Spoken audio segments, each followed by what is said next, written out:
Check, check, check.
Let's do this. Kotter and Marshall Show. Good morning. Get on the stream. Hang out with the Horde. Facebook, YouTube, and Twitch. Give us that like, follow, and subscribe. As always, you can listen to the show. Just download the app for free. Get us in your in-home smart speaker. Check us out at rock1061.com. Marshall, that did not take long. Our pro hockey team announced their name yesterday. You're already sporting merch. Ghost Pirates, baby. Let's go. Let's effing go. Hey, Kotter. Are you ready? Huh? I'm ready. All right. Are you ready, Kotter? I'm ready. I'm ready too, man. I'm excited. Huge announcement yesterday, right around 4 o'clock. We now have a hockey team name. They are the Savannah Ghosts. Hold on. Go. Singular Ghost, plural Pirates. I dig the name. I really dig the logo as well. So I was worried about the internet doing the internet's thing and kind of like absolutely hammering our logo. Everyone loves our logo. I'm so happy that people are diving in head first into the whole logo because you could make fun of it, right? Yeah, easily. You could say some things, but you know what? It's easy to be the troll. You know what? It's not easy? Just being head first in love with the team without a doubt, head over heels, and I am. 100%. You were in love with this team as soon as they announced it. Season ticket holder, this guy right here. And yeah, every once in a while, I'm going to give away my seats for you to sit at the games, okay? Now, I'm head first into this team. I love this name. Let's go. Now, I will say, there is, things you can say about the logo. There was one comment on our Facebook page, which I did like.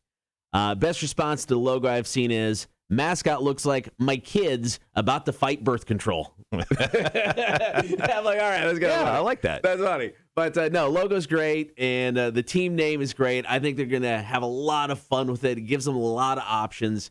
Bob Ohrablo, he's going to stop by the studio this morning, get some more details about the Savannah Ghost Pirates. That's right. The team president's going to saunter in these doors after the absolute win of announcing the team name last night. And, yeah, he's excited. I got a chance to talk to him briefly yesterday. But I got some ideas about promotions. Okay. I got some other ideas on how they could really make this new team, this new ECHL team here in Savannah, an experience. I like this. Yeah. Unfortunately, not all good news from the world of sports for our area. World Series Game 2 didn't go well for the Braves. That's fine. Is it our fault? No. Okay. We said Braves in 6. We did. We didn't say sweep. That's true. Right. So we're fine. We're right on pace. Yeah, Braves in 6. I like it. All right, coming up on the show today, we've got the big guy to break down the NFL. Are you smarter than a community college dropout? I'm getting quizzed in the face. Like we said, Bob Ohrablo, president of the Savannah Ghost Pirates, stopping by the studio, taking your calls, comments, and text. When did you think you're going to die from some kind of medical emergency that ended up not being that big of a deal? And, of course, we'll kick off the show with About Last Night. If you want to check out the Braves in the World Series in Atlanta, be ready to, cough up a kidney to cover the cost of these tickets. Keanu Reeves, one of the coolest guys on the planet, and is Michael Myers homophobic? This one seems like a stretch, but we'll get to it next. Problems. It is the Kotter and Marshall Show, Rock 106.1. Here's Fozzie Insane. Morning, Holly. Morning, Heather. Good morning on the chat. Excited to be alive and awake this morning. I ate something that didn't disagree with me, but it's not loving me right now. Right. Because I woke up, my stomach was a rumbling. It was a rumbling, Kotter. So for some reason, I need to run out of here for a second. Know that I'm taking care of business. Understood. The one thing with the name, so back to the Ghost Pirate thing. Obviously there's the pirate house in town. Right. And there's the stories of, people getting shanghaied back in the day, pirates in Savannah. Yeah. Outside of the pirate house, and there's Pirate Fest in Tybee, there's not a whole lot of, Savannah's not known for pirates, ghosts, drinking, history, Paula Deen, art, all there. I wouldn't say pirates is a focus. Yeah, pirates is not like a number one thing. It's on the list, though. It's on the list. I think because of this team, pirates skyrocket climbs the list. Right. You're going to see a lot more focus on it. I mean, if the Ghost Pirates don't go nuts when Pirate Fest rolls back through Tybee, I mean, it's a great opportunity. Yeah, I think Pirates becomes a bigger thing in this area. So I was talking to, once again, one of the sales guys from the Savannah Ghost Pirates, and I was like, dude, you know who's not doing a lot of work right now? Johnny Depp. I go, how about this? First game, we have Johnny Depp zip line from the top of the new End Market Arena down onto the ice. He's drinking rum, falls over, lights go off, he disappears. I go, pay him like $50,000. I bet she does it for like a 10-second appearance. $50,000. Yeah, and then he just has to go up to the owner's box, take some pictures. That's it, $50,000. He ain't showing up anywhere for $50,000 for a day. No, come on. 100 things have gotten bad for him. Not that bad. He's not showing up for $50,000. What's up? Bi-Fi Buell in the house. What's going on, man? Happy morning to you. Just debuted, Marv, just so you know, the Savannah Ghost Pirates, brand new ECHL hockey team. I think the Chicago Wolves are in the same hockey league. Oh, okay. Marv's from the Chicagoland area, so. Did they announce who we're affiliated with? No, they didn't announce who we're affiliated with. Okay. What the mascot's going to be or what the name of the mascot's going to be. Pretty vague. Just kind of got the name, got some merchandise yesterday. Right. Well, the mascot's the ghost thing, right? Well, I mean. That's on the logo. But sometimes your ghost will be, or your mascot will be a little different than that. That's true. So, I don't know. We'll see. We'll see. I'm guessing it'll be like a big, ghost and stuff. But yeah. I want to see what it'll actually look like. And it's got to have a name. Like every mascot got to have a name. Yeah. Yeah, that'll be interesting. What do you name it? I mean, do you just name it like Haunt or something? Because, yeah, they were using the hashtag let the haunt begin or That's whatever. True. So, I mean, Haunty the ghost. Haunty the Ghost Pirate. Yeah.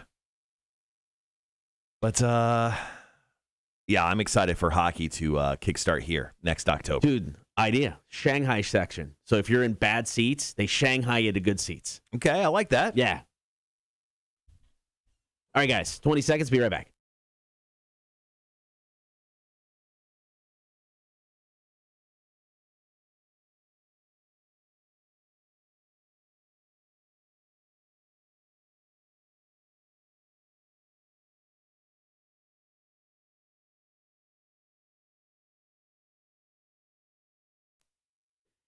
Is Michael Myers homophobic in the new Halloween movie? We got that story coming up.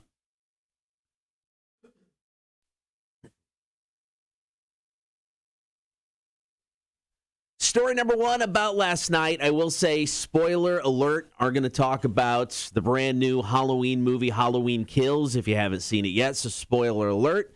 Well, the movie came out a couple weeks ago, and tweets started popping up that Michael Myers was homophobic. Now, in the movie, there is a gay couple that live in Michael Myers' old house. Right.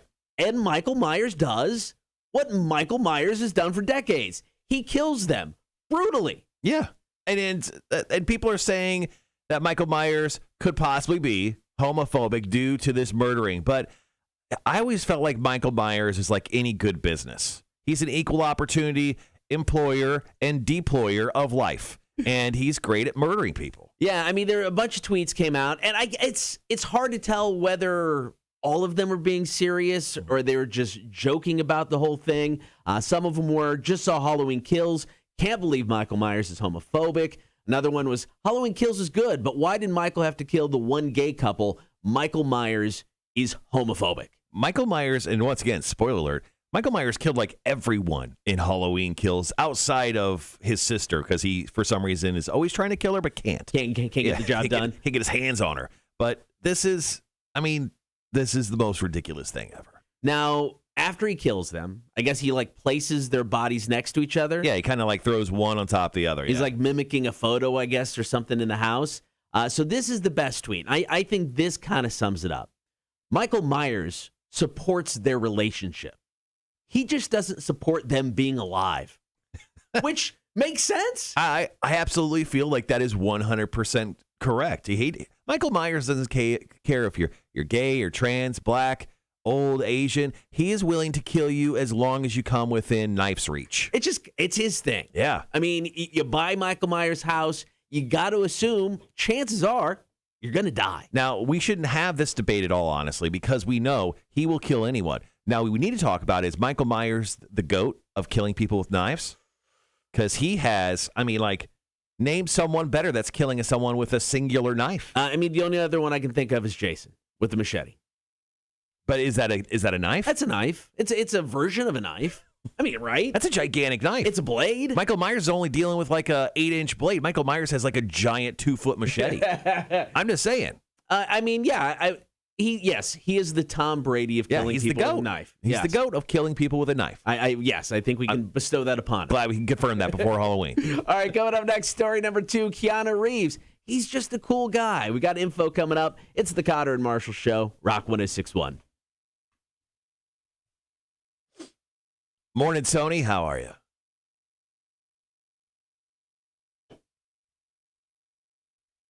Woo. We got a loaded show today. Got Bob Ohrablo, team president of the Savannah Ghost Pirates. That's coming up at the bottom of the 7 o'clock hour. So we're moving trivia from where we usually do it. We're going to do it at the bottom of the 8 o'clock hour just to kind of fit Bob in because he had a interview at WTOC that he had. So we had to kind of shift around the show today. I'm excited about Quiz in the Face today, Kotter. I'll tell you what you're going to get quizzed in. Okay. Immediately. It was actually just an idea that I brought up yesterday. I kind of meant it as a joke, but I decided to do it. Okay. So Quiz in the Face today is called, Did You Say That? So I'm going to read you some quotes from our time together here at Rock 106.1. And all you have to do is tell me if you said it if I said it. Oh, no. Okay. All right. I like this. So what I did was I went back into the... This sounds like a lot of work. It was annoying. I went back into the YouTube annals of our history together.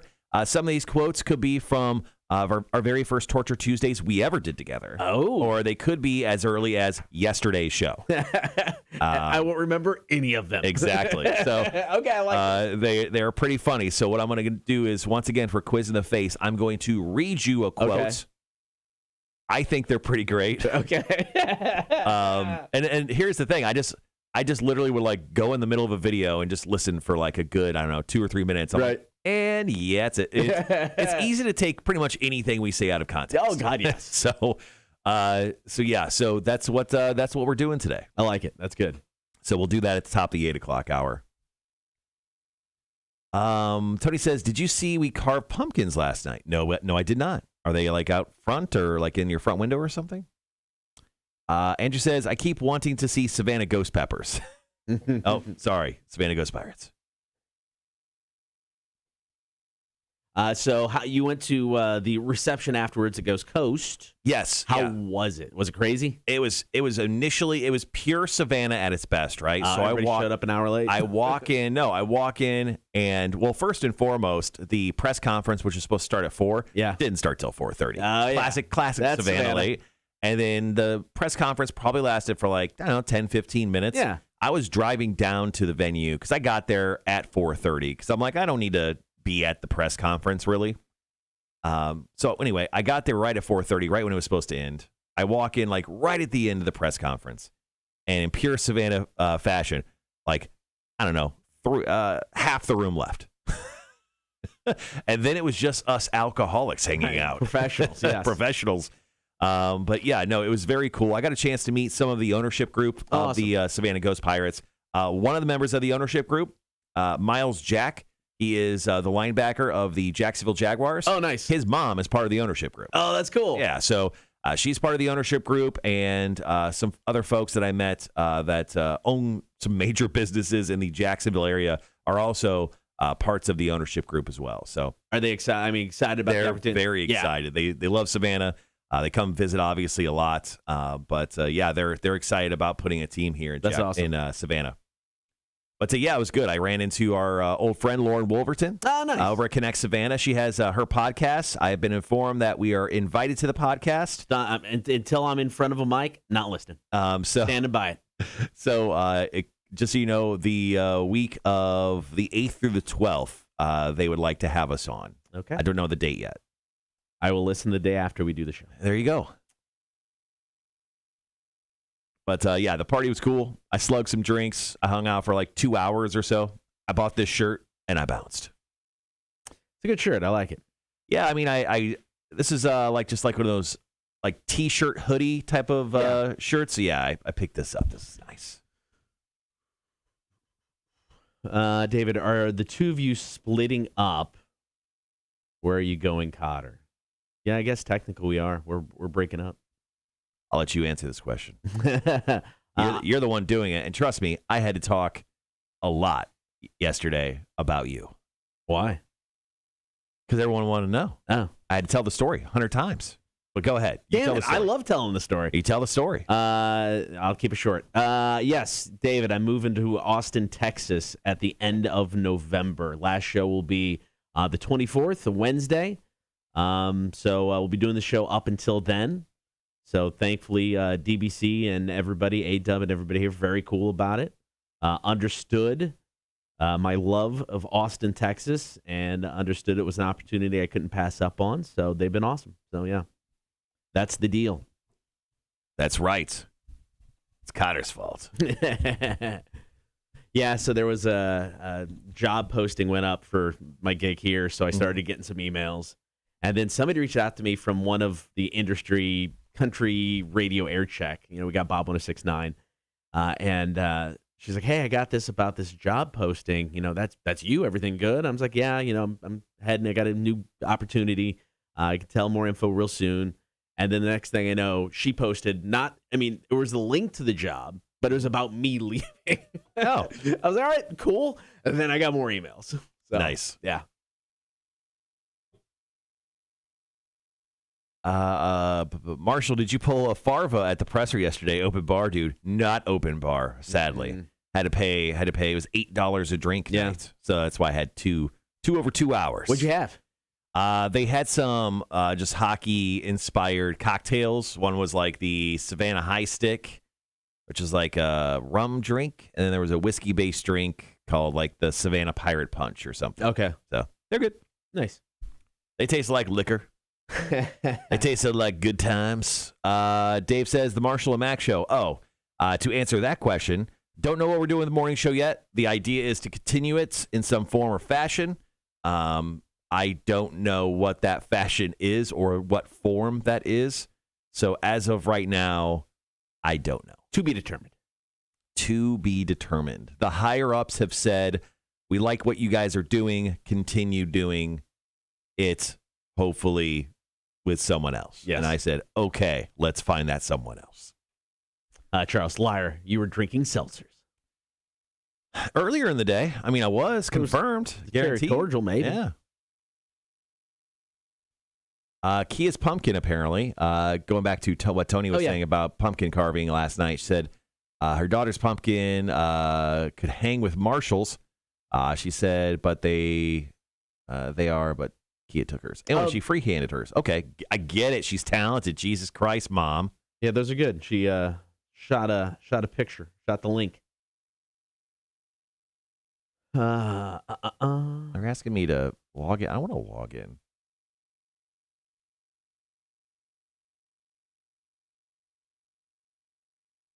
All right, guys, about 20-ish seconds. Be right back.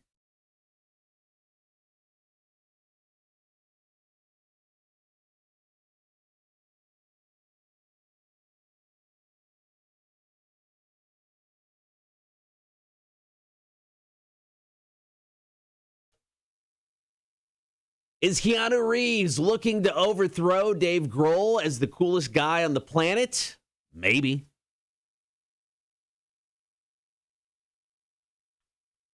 Story number 2 about last night. Now, filming for John Wick 4 has officially wrapped. Side note, no, this is a story about Keanu being cool, but John Wick came out in 2014. Right. At that time, if they would have said, look, we're going to have 3 sequels, and we're going to have a spin-off TV series with Mel Gibson, they've been like, no, this ain't happening. It's just this some random movie with Keanu Reeves. Yeah, but it kind of blew up, and it was it's a wild ride, Kotter. It's a wild ride. They're great movies. I still haven't seen them yet. Anyway, John Wick 4 officially wrapped, and afterwards, Keanu took his 5-person stunt crew out for like a wrap dinner in Paris. At that dinner, he gifted each of them a personalized Rolex Submariner watch. Now, these things are valued at about $10,000 each. Yeah. Yeah, Keanu Reeves is rich. Yeah, we get it. We get it, Keanu Reeves. But these watches were incredible. He had them inscribed on the back with like each person's name, and they all had like a number because there was 5 of them. But very cool thing that Keanu Reeves did here. I mean, he is in the annals of cool guy dudum, I think is the proper way of describing it. I mean, he's literally the best. I'm going to say, where does he fall on the list of just cool guys? I mean, we talked about doing like a cool guy tournament, like an NCAA style tournament bracket. He has to be like a 1 or 2 seed, I think. I think he is. I mean, he's in his mid-50s, so he's had years of being very, very cool. Right. And he's consistently been cool. I think it'd be hard not to put him as like a top seed in that tournament. I agree. Now, yesterday, we kind of mentioned this on the chat, and somebody's like, yeah, but would you rather have the money? I mean, $10,000 is cool, but watch from Keanu, a Rolex watch from Keanu, right? I'm in. Give me the watch all day long. And also, it's a Rolex. It's not like he gave him like some off-brand. Here's a Casio calculator watch. Yeah. I mean, like these are incredible timepieces. Like this is the one watch. Every other watch you may own, if you're a watch guy, get rid of them. This is the one you keep. All right, coming up next, story number 3. The Atlanta Braves are in the World Series. Game 3 is in Atlanta tomorrow. If you want to go, be ready to pay. Here's Ghost, Dance Macabre. It's the Kotter and Marshall Show. Rock 106.1. What was the score of the game last night? 7-2. Yikes. Yeah, I got home. It was on. I was at New Realm last night. It was on. I saw that the Astros were up early, and then I stopped watching. And then I got home, and it was like 5-2. I was like, oh, that ain't good. Yeah. Okay. Well, like we said, Braves in 6, guys. Don't worry. We're right on pace. So here's what I'd like to see. Braves take the next 2 at home.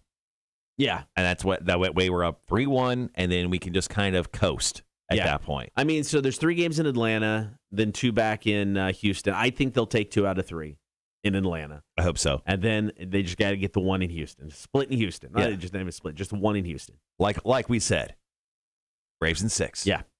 That's all we're going to continue saying pretty much on the Braves. Oh, shoot. Terabyte. Guess who's back, boys? Dude, where have you been? Justin back for us to say we're quitting. Shit. This is awkward for you, man. Well, you're not. It's well, just I'm me. not quitting. I mean, I'm not a quitter unlike some people. Son of a bitch.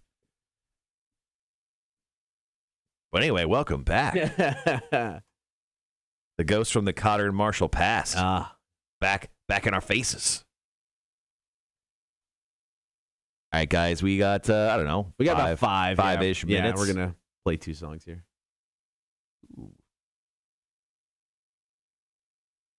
So, speaking of like sports and stuff, so the Cleveland Indians have changed their name to the Cleveland Guardians. Yeah. So they may have to pay some big money because there is a roller derby team in Cleveland called the Cleveland Guardians. Now, Guardians is obviously like a well-known thing in Cleveland. They have like the Guardian statues on some bridge or some stupid shit. Anyway, so the roller derby team, apparently it took them a while to actually hire a lawyer because as someone who's worked with roller derby teams, so have you, they have no money. No, they literally have no money at all. So they are suing the baseball team in hopes to block the baseball team's name change. So in the lawsuit, the Cleveland Guardians roller derby team says that Major League Baseball organization is trying to bully its way into using their name. It's also claiming a common law trademark for using the branding in Northeast Ohio since 2013, more than 7 years before the baseball team announced that it was even considering a name change. So they said it's inconceivable that an organization worth more than $1 billion and estimated to have annual revenues of $290+ million would not have at least performed a Google search for Cleveland Guardians before settling on the name, and even a cursory search would have returned plaintiff's website, clevelandguardians.com, as the first hit, the suit says. Now, there's somewhere in there that supposedly they filed for the trademark like via another country. The Cleveland Indians did, to kind of keep it secret. Oh. Yeah, it's some weird stuff. One of the stories I read, I don't have it in front of me, so I don't remember it exactly. But yeah, it seems kind of shady. It's like they knew this team was there. They just, can we not address it? So the Cleveland Guardians roller derby team logo, I kind of like it better than the new Guardians. Here, Oh, that's cool. Right? I kind of like it better than what the effing baseball team put together. So anyway, that's a lawsuit that I'm sure it's going to get dragged out. But apparently the Cleveland Guardians baseball team is supposed to start next season, right? Yeah. So, whoops. I'm guessing there'll be a payout, and then everybody will move on. The best roller derby rink on the planet. Yeah, I mean, they should pay out and pretty much fund the roller derby team for the next, 20 years. Yeah, that'd be cool. Have the team in for games. Yeah. Have them do some crazy baseball stuff. They really wanted to work with them. Because roller derby teams, they literally have a shoestring budget that barely keeps them off the ground. Yeah. Once again, we know this. My wife's a former roller derby team leader or whatever. Kotter is announced for roller derby teams for years. They got no money. Yeah. See if I can find one in Austin. There's got to be. Yeah, there's multiple. Yeah. Charles says the Braves threw that game so they can have 3 games in Atlanta. World Series game generates $7 to $10 million per game for the local economy, plus to thumb up their nose for pulling the All-Star game. There you go. The hot take. Charles is full of hot takes. He wakes up in the morning pissing hot takes.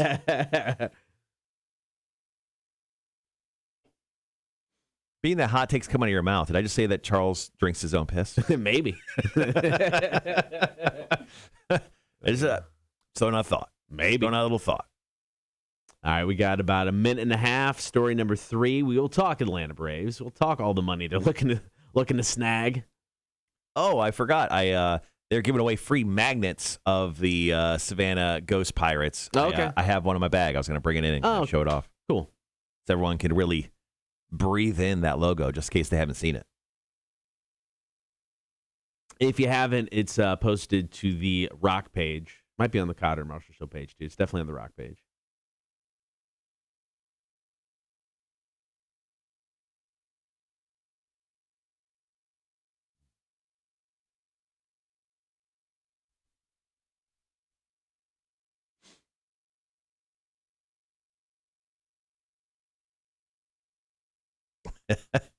Charles goes, only in survival mode will I drink my piss. Good to know. Good to know.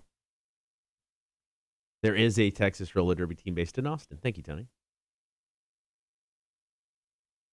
All right, guys, 20 seconds. I was going to look on StubHub real quick for these. Oh, okay. All right, guys, be right back.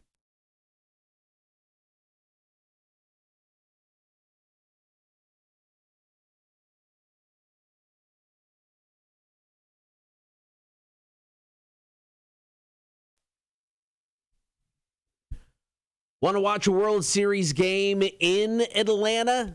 Well, get ready to take out a loan. Story number 3 about last night. I think we're all, super jacked. The Atlanta Braves are in the World Series. Unfortunately, Game 2 didn't go as well as Game 1. They lost 7-2. Don't worry. Braves in 6. Braves in 6. Yep. Next 3 games in Atlanta. They've been killing it at home during the second half. However, just don't plan on going to watch the game in person unless you are willing to pay. Yeah, a lot of money, like all of your money. I'm actually currently looking at the numbers for this coming Friday's game versus the Houston Astros, Kotter. And what would you think is like the lowest price ticket? If you had to take a guess right now. I mean, I World Series tickets, I get it, man. If you're going to go low end, you got to be willing to pay $500. I mean, at least $500. And I get it. Yeah. So current prices right now for the lowest price ticket in the stadium, standing room only, Kotter. Maybe get a seat? $1,100. Currently, it's at $1,100.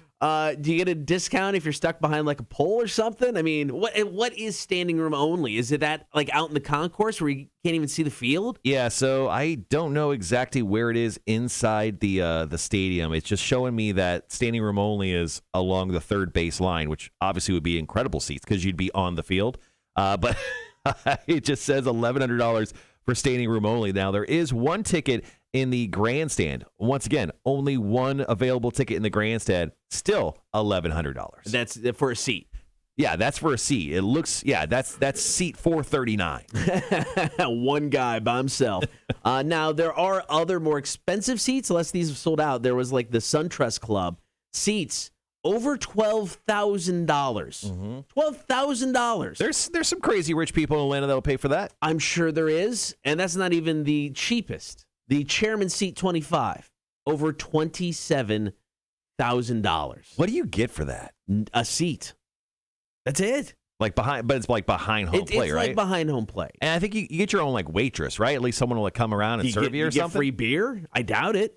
For $25,000, there's a ton of things that I can't say on the radio right now that you should get. Now, somebody did the math who's much smarter than us. For that amount of money in Truist Park, for like the $27,000, you can buy over 3,000 beers. Well, wow. Could you imagine having that many friends suddenly the moment you walk in? Like, section 105, 107, 109, all of them get one beer. Serve them. Now, incredible. When the Cubs obviously made the World Series, you and I, big Cubs fan, that's a miracle. I mean, the Braves have at least been there several times. Mm-hmm. What would you have been willing to pay to go see a Cubs World Series game? Ooh, that's a great question. Like in Wrigley? Yeah, in Wrigley. I would have paid up to $1,500, but I want to sit in the bleachers. Yeah. How much would I wish I would have known. How much would a bleacher seat been? I mean, you think you can get it for $1,500? Maybe regular season tickets to sit in the bleachers is about $70 right now at Wrigley Field. Right. So yeah, about $1,500 sounds about right for one seat. I think I would have done it too. Yeah. I mean, if I was in the area and could have just driven up, I would drop $1,500. So maybe this $1,100 thing isn't that bad if we're both willing to drop $1,500. It's only for the fandom. If I wasn't a fan, I mean, obviously I'd scoff at it. That's why I'm doing it now. All right, coming up next, we're going to tell you how you can score tickets for Welcome to Rockville. Your chance to get qualified is happening all this week. It is the Kotter and Marshall Show, Rock 106.1. Terabyte says, hopefully the Braves doesn't pull the typical Georgia team meta choking. Tony says, that is Dave Chappelle prices. It is. It absolutely is. Hold on, I'm going to go grab that magnet real quick. Okay, yeah. All right, so details about the Welcome to Rockville tickets coming up. Top of the 7 o'clock hour. Call, comment, and text. Got some great responses on the Facebook page, but if you guys got any stories, hit us up.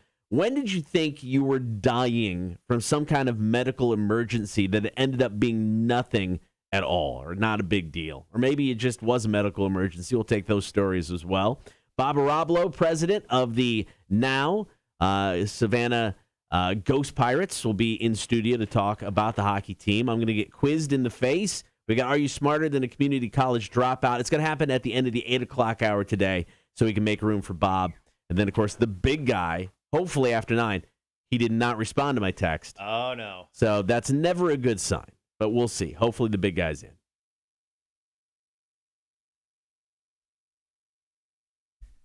Well, he was on the air last night. He was not at the party. I think, what's her name? Amy Miller, Zimmer, whoever that girl is from WJCL that also does sports. Right. Former athlete. She's as tall as me. She's a large woman who would beat my ass.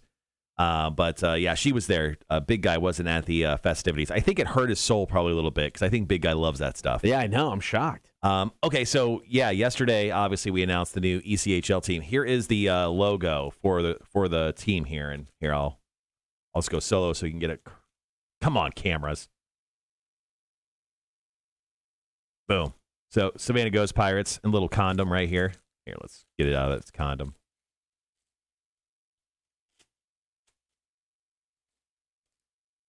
Boom. So there you go. Savannah Ghost Pirates. Dun, dun, dun. That's good, man. While we got time, I'm going to go get some coffee. Do it.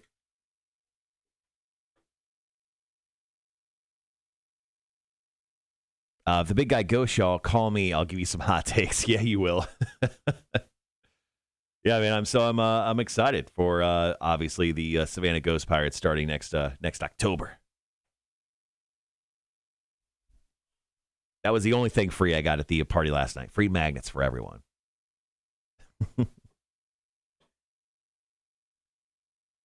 All right, guys. Hope you're doing well. What's everyone up to today? What is today? Thursday? Oh, I'm going to be at the draft room at Berwick tonight hosting bingo starting at 7 o'clock. If anyone needs to get out of their home and smell the other side of Savannah, possibly. Draft room at Berwick, right there on 17. Once again, I'll kick off bingo at 7 p.m. tonight. It's always a good time. We always hand out like free shots, free beers. Usually there's like free swag bags and T-shirts. And then the last game of the night's for a $50 gift card. And the best thing about bingo is you don't really have to pay attention if you don't want the prize. You literally just, there's like 27,000 TVs inside this place. So you just watch sports. And, of course, there's Thursday Night Football tonight. Thursday Night Football game is actually really good. It's the Packers versus the Cardinals. And as long as we get the big guy on the line, we'll have him break down that game. That should be an interesting one, too, because Green Bay's like top 2 wide receivers is out. Oh. Devontae Adams and Alan Lazard, I think, are both unable to play tonight because they're on like some COVID list. And it's a great game. 7-0 Cardinals versus 6-1 Packers. So one of the better Thursday Night Football games tonight for sure.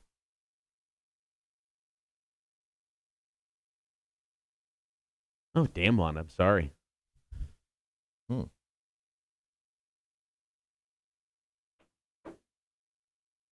Gonna have to go smack someone, Wanda. All right, guys, coming up next, we're talking about Welcome to Rockville. Hey, you can win some tickets. We've had great reaction from people entering this contest. So we'll give you all the details just in case you don't know. Because if you know, as the cool kids say. Now, on this rundown, you wrote down ghosts and / werewolves? You got I sent you a story about it. It's people believing in certain things. Oh, I must have totally missed that. Yeah. That was just a filler for whenever Bob. Oh, sorry, man. Totally missed that. Okay. Where was that story? Was it a Weiss? It's the Weiss brothers. Oh, okay. My bad, dude. All good.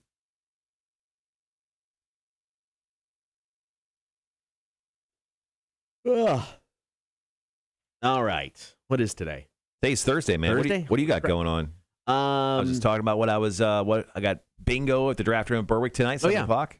My realtor's coming over today. Oh. So I'm taking the dog to doggy daycare, so get out of the way. Realtor's coming over to hopefully get the house up on the market real soon. And then I've got a meeting a little bit later on today. That's about it, man. That's about it. Yeah. Probably more house stuff. That's just all we're doing now is house stuff. Mm-hmm. Getting the house ready, prepping the house. Yeah. Eventually finding my wife, hopefully, a place to live. Why I'm still haven't done that? Not yet. No. Not yet. Well, I mean, it's kind of the one thing is we don't know when the house is going to sell. So it's kind of like we can't really give a date right now. So, but yeah, hopefully we'll find something. Charles says Kyler Murray's going to throw for over 350 yards and run for over 100. All right, someone's got him on his fantasy football team. Some big hopes right there, Charles. Wanda wants to buy your house, bro. She goes, we're waiting for the house to go live. I will sell you my house. He'll autograph the wall. The house is now worth $10,000 more. Are you sure about that? It might be negative. We obviously you move into a house and you always have grand plans of things you're going to do, and it's like we like weird colors and stuff like that. So I mean, I'm thankful we didn't get into all of that because we'd have to repaint over everything now. Right. Because we're big Doctor Who fans, and when you walk in, there's a bathroom right to the left, and it looks like the TARDIS. It is shaped like the TARDIS. Yeah. So I mean, our plans, and as soon as I walked in, I'm like, oh my God, it's the TARDIS. But we were just going to paint that thing bright ass blue, but a big flashing light on top, and have it be the TARDIS in our house. Now, glad we didn't do that.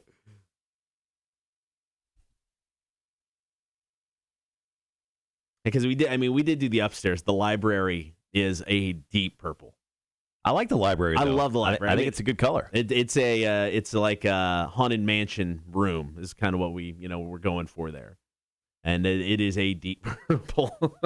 I love it. I think it's great, but I'm waiting for the realtor to come in because she's the one we bought the house through. She was the one to help us there. She's going to walk in and be like, what the did you guys do? Paint that. And it'll take 37 layers of paint to cover it all up. Yeah, I may just want to hire someone to do that. There are 4 bedrooms, Wanda. 1 downstairs, 3 upstairs. There are 2.5 baths. There is a living room, obviously the kitchen, and then there's, like I said, we call it the library just because my kids are nerds and like to read books. So then there's like an upstairs open room. It's 2-level. The living room's got really high ceilings, and then the open room up front or up top looks over down into the living room. So it's sold. Decent backyard, not monstrous. It's fenced in. There's really no trees. There's some trees that overhang a little bit, but yeah, it's nice. I liked it. Of all that, it was the first house we looked at. And it's like we walked in and we're like, oh my God, this is awesome. And there wasn't one we found that we liked better. All right, guys, be right back.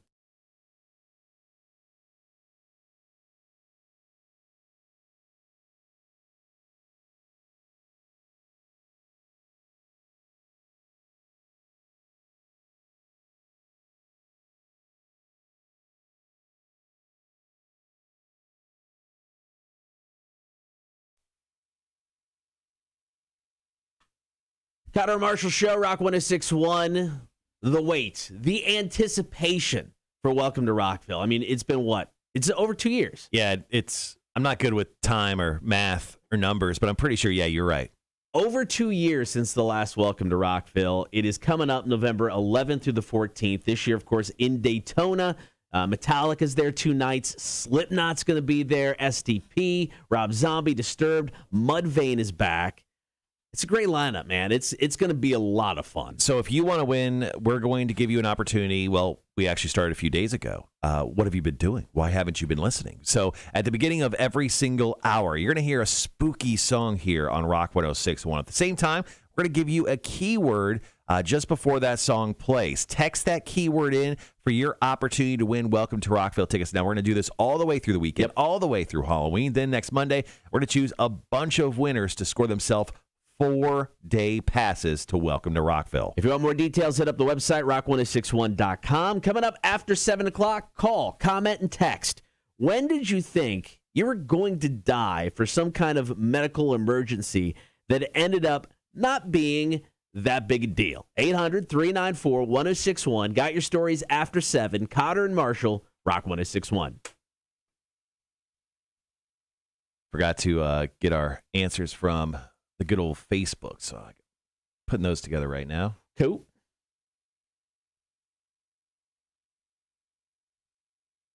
I'm going to go grab a coffee. Go grab your coffee, man.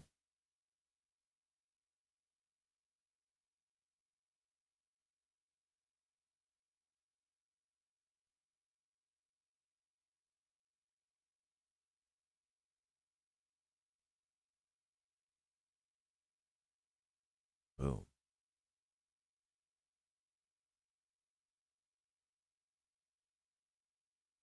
Sorry, guys, just getting everything set for our call-in segment. Once again, our question of the day is, when did you think you were going to die, you were dying from some kind of medical emergency that ended up not being a very big deal at all?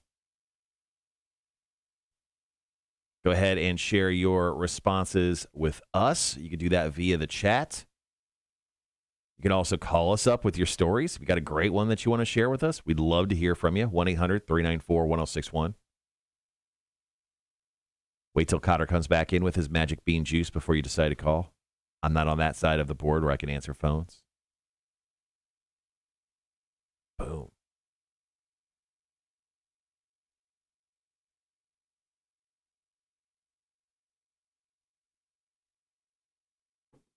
That's hot. So you're saying coffee's hot right now? Coffee's hot. Wow. Nothing gets past you. Shocking. So what's next? The sun is bright. So I saw the story. Police in northwest Wisconsin posted a photo on Facebook last week after a drunk guy apparently tried to set up his ice fishing shack. Okay. The problem was the lake wasn't frozen. That's a big problem. It says temperatures had dipped down below freezing for a few nights in a row, and there was a little frost in the ground, but it wasn't nearly cold enough for the lake to freeze up. The photo shows the guy's ice shack trailer still hitched to his truck. His truck and trailer are both half submerged in the water. Yes. And it looks like there's absolutely no ice. It just looks like it's nothing but water. He was arrested for drunk driving. It's not clear if they are able to salvage his shack or his truck yet. Yeah, so just a absolute terrible day. That's an all-time bad day. That's a horrible Got a DUI. You probably lost your truck and your fishing shack. You got a picture there? Yeah, it's supposed to be. And wait. Oh. Dude, there's no ice on that at all. Yeah. Oh, no. Well, that's pretty funny. Some people really love going fishing, man. Not me. It's like my dad is a big fishing guy, and I never have been. I've gone deep sea fishing a couple times. My uncle owned a boat in Naples, so we did that. That was cool just because it was a completely different experience. I mean, I'm lazy. I love to sit around and do nothing, but for whatever reason, doing it while I'm fishing, it's not my thing. So Kotter just dropped that picture, that link, so you guys could check it out. But check that fucking photo out. Wanda, the room upstairs. Yeah, like I said, we use it as a library. The kids read in there and did a bunch of homework in there. So that was kind of how they used it. Like I said, it's open. It's just kind of like through the hallway down to the bedrooms. But it's a nice house. I liked it. It's like both the houses, the one in Lincoln and this one, I really, really loved. And I lived in both of them for a total of like 3 years. A-Dub, what's going on, man? So just going over, crazy stories. And, of course, this one is about the Atlanta Braves again. So the Atlanta Braves, they lost last night Yep. World Series is tied 1-1, and as we always said, Braves in 6. So don't worry about it, guys. We're not freaking out. No reason to. So the next 3 games are in Atlanta. Yep. Last 2 in Houston. So good old 45 showing up, man. Donald Trump is going to Game 4 in Atlanta. According to TMZ, a source familiar with the situation says Trump will, in fact, be in Atlanta for the big game. Though it's unclear that any of his family members will be with him. But, the original story said that him and his family were going to be attending Game 4 there in Atlanta. Good for him. Still getting around. I'm guessing he won't be using the standing room only section. Maybe he'll get one of those chairman seats. I'm pretty sure is Donald Trump a real big baseball fan? I know he's a big MMA, boxing, and football fan. Yeah, I don't know. He tried to buy an NFL team years ago. Yeah, I remember that. Yeah, decades ago. Yeah, I don't know about baseball.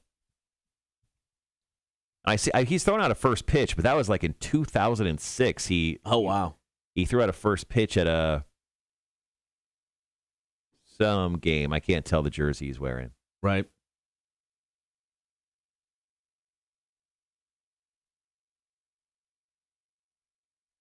All right, once again, guys, you can call, comment, and text. Have you ever thought you were dying from some sort of medical emergency that ended up not being a big deal? I feel like A-Dub has a story for this. He did post on the Facebook page. Oh, did he? Yeah. Oh, maybe I just missed it. Yeah, he posted diverticulitis attack. Oh, ugh.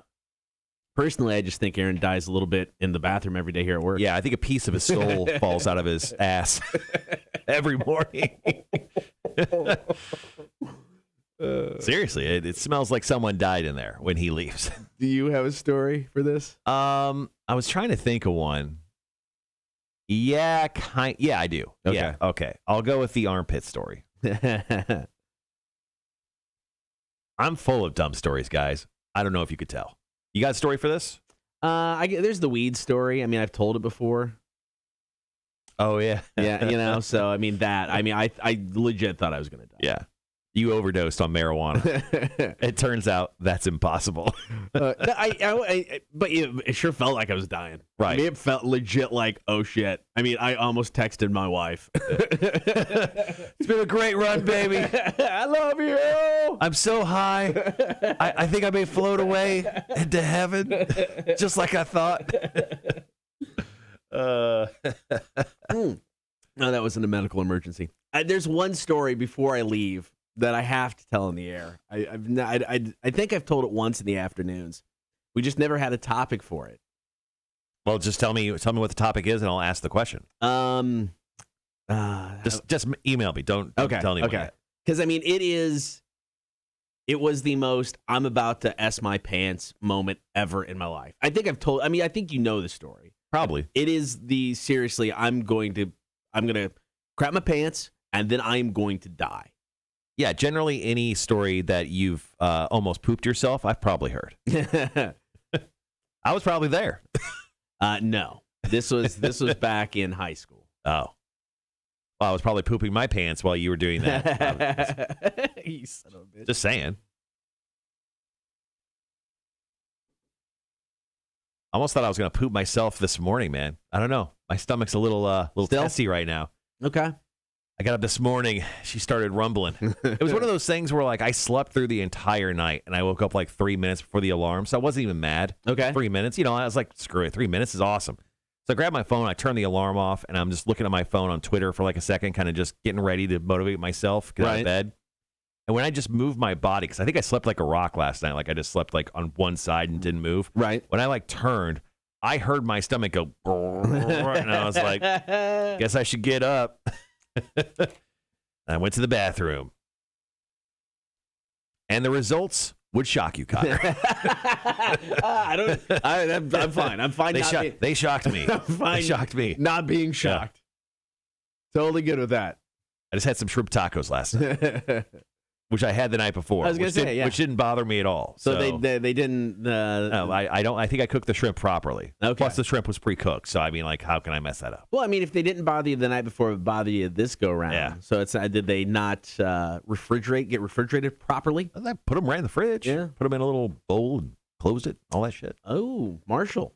What? Service Brewing. We may need to go tomorrow. I'm available tomorrow. Pumpkin pie lager. What? I know. This fall treat, just in time for Halloween, big fluffy notes of roasted pumpkin, spices, and whipped cream with a pie sweetness that is balanced with a smooth, crisp, and dry lager finish.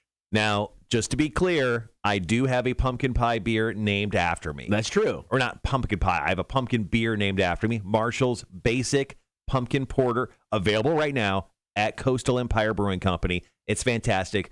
Go order that and blow that out. Sell that out. But I have to try every pumpkin beer. I have to try that. I mean, we're out and about tomorrow. We should swing by. Yep. Brewed with roasted pumpkin, cinnamon, ginger, nutmeg, allspice, green cardamom, and vanilla. Green cardamom? Green cardamom. Cardamom? Yeah, whatever that is. Yeah. Vegan and crushable. Who knew crushable was going to be a way to describe a beer, but it is a way to describe a beer. Yeah, you know who really touted that was Southbound Brewing Company. With Mountain Jam? Yeah. It's crushable. Do you think Service is stealing the word? I think it was probably an industry word. We just probably heard it first from Southbound because I have seen it in other places. Sherry Miller says, I woke up 15 minutes before my alarm. See, that's the thing. If you wake up, I'm not mad if I wake up within, I would say, 15 minutes of my alarm. If it's anything more, I'm pissed, right? What's that amount of time you would be pissed if you woke up early? I mean, so if I wake up in the middle of the night and I look at my phone and it's 1:30, I'm happy. Right. I got another hour and a half to sleep. This is awesome. Hour and a half? Jesus Christ, why do you wake up so early? So I can get here and get stuff done. Do you hate yourself? No. What's wrong with you? Get stuff done. I wake up at 4:45 a.m. That's it. I'm here by 3:50 every day. That is so stupid. I get stuff done. It's awesome. Nobody's here. I do everything the night before. I hang out. Well, it's like I hang out with my wife. It's like I kind of decided I don't want to. I ignore my wife. Who the hell is that? That's some weird woman living in my house. But no. So if I get up and there's a big chunk of time, happy. Oh yeah. I mean, if I get up, if I'm up 15 minutes prior, I'm ticked because it's like you really can't go to sleep for another 15. I'll try, but it's hard to do. But yeah, give me a good hour. If I wake up that early, I'm like, I got another hour. This is great. Mm-hmm. Terabyte says, blow it out. Bad choice of words after your story, Marshall. LOL. Wait, what did I say? Blow it out. Do I talk for 4 hours every day? I have no idea what I said. I literally have no idea when I said when I said it. What did I even say is actually should be the sub quote of the show. What did we even say today? Yes, Sandy, Mamacita, thanks for joining the live stream. Happy Mamacita. Ghost Pirates Day to you as well. Like it. Beautiful woman, you. Jeremy, thank you so much for your story. Wanda, also thank you for your story this morning. Our question of the day, guys. How much time we got before we jump back on? We have got 6 minutes. All right. Our question of the day.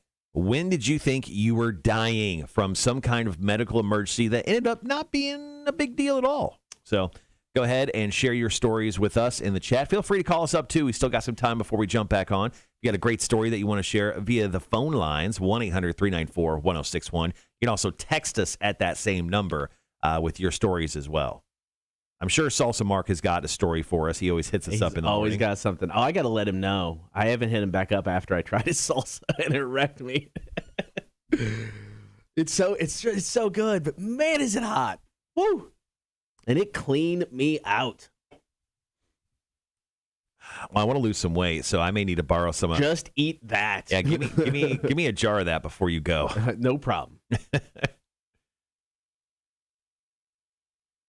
So after I made the announcement that I was leaving, I posted something to Facebook yesterday about needing moving boxes. So if anybody has moving boxes, I will take them. I still got a box at my house. You need. Oh yeah. And so I've been, a lot of people hitting me up, and they're like, "Hey man, love to, grab beer before you leave." So many people, so many beers. I think I'm literally just gonna pick a day. It's like, guys, I'm posted up at Southbound, right, starting at 3:00. Everybody come in, we'll have beers. I love this because this is the type of thing that everyone does, and then no one will show up. Nobody will show up. But you know what? I'll be at a brewery drinking. I won't care. And then it's just Kotter at a bar for 2 hours doing this.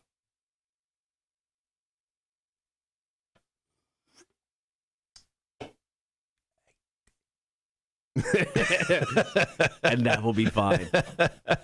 But I think it's the only way to do it. I want enough time because dude, let's grab a beer. I love to grab a beer. Oh, let's grab a beer. I love to grab a beer. Yeah, I love beer. I don't know when this is going to happen. Actually, it's better. How about this? Just tell everyone, because of COVID restrictions, just join us on Beer for Breakfast and say, hey, we're going to drink a beer together, and then we'll just talk over the live chat. There you go. I said, Terabyte says, I said, blow it out, sell it out when talking about buying the Marshall's Basic Pumpkin Porter. That sounds about right. Yeah.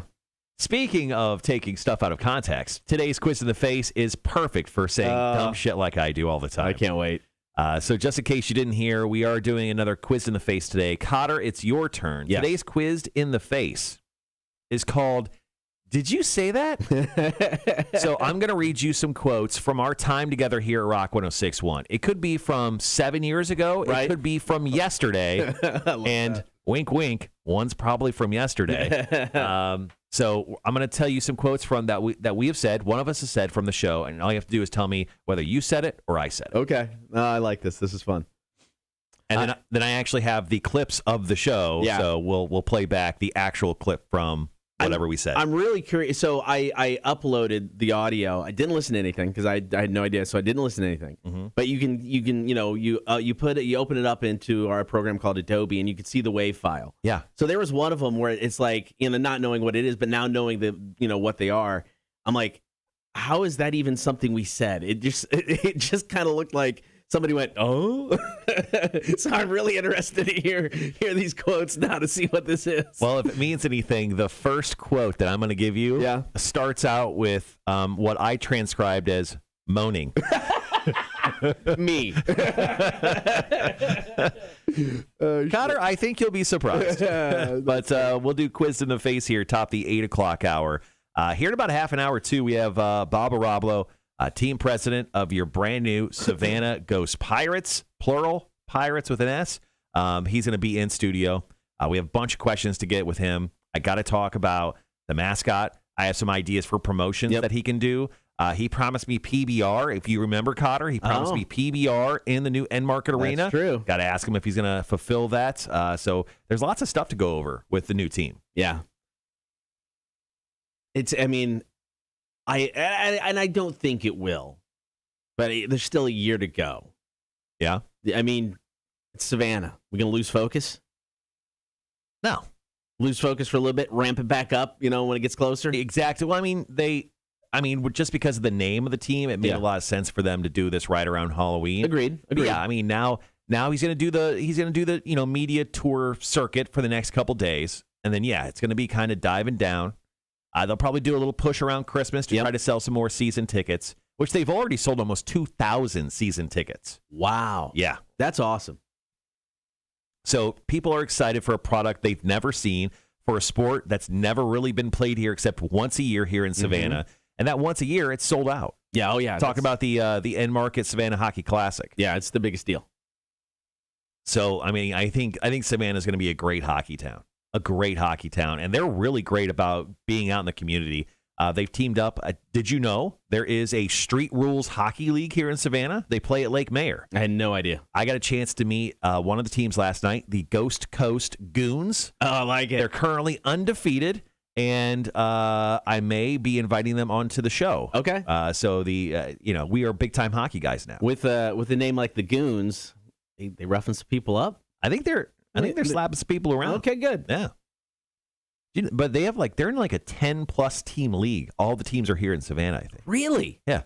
Street hockey is a big deal. How do we not know this? There's a street hockey court right next to the brand new skate park at Lake Mayer. Okay. No idea. Oh. All right, guys, be right back.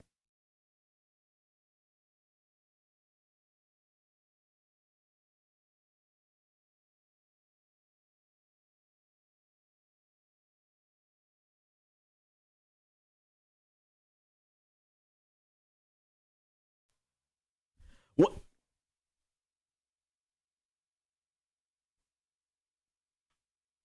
When did you think you were going to die from some kind of medical emergency that ended up not being that big a deal? 800-394-1061. Now is the time to call, comment, and text. All right, Cotter, my story is when I lived in Las Vegas, and I woke up one morning, and I had the very, very, very concerning, very large golf ball sized bump in my armpit. Oh, yes. Left armpit, and I was like, what is this? And I'm like, it like grew overnight.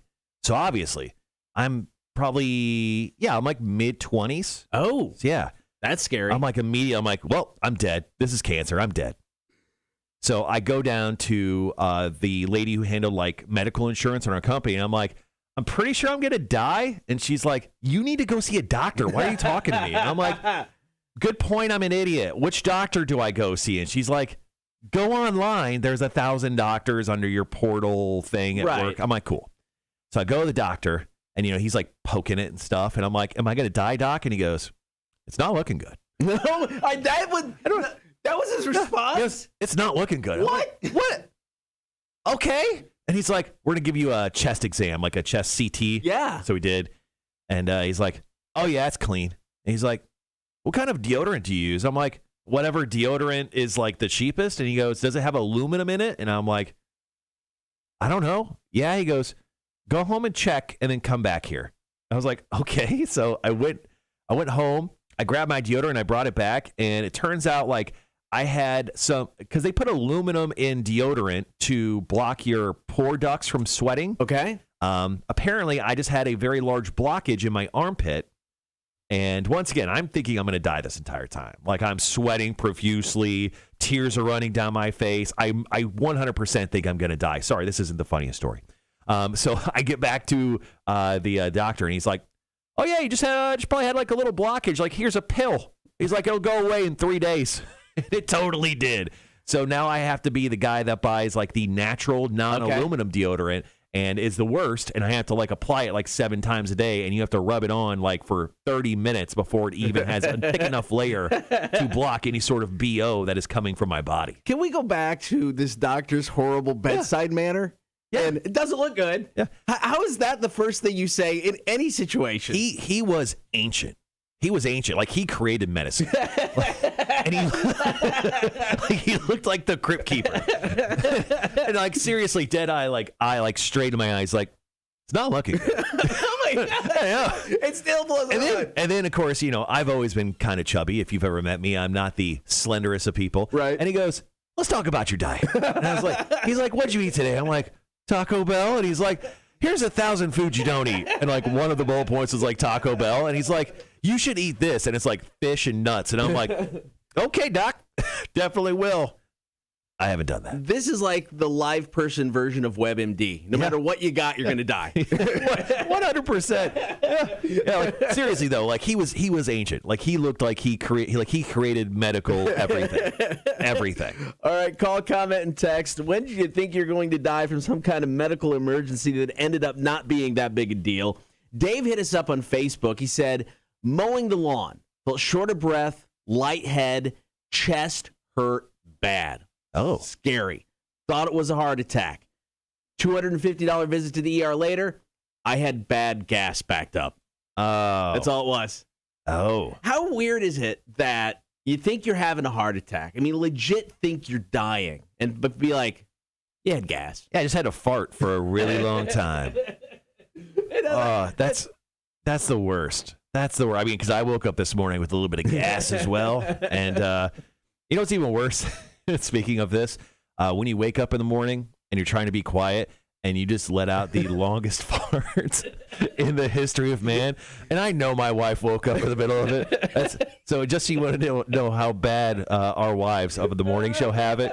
Like we have to tiptoe around like we're robbing our own houses trying to leave every morning. It's true. And I just have the worst gas and I have to let out the longest, like could be Guinness World Record long fart this morning.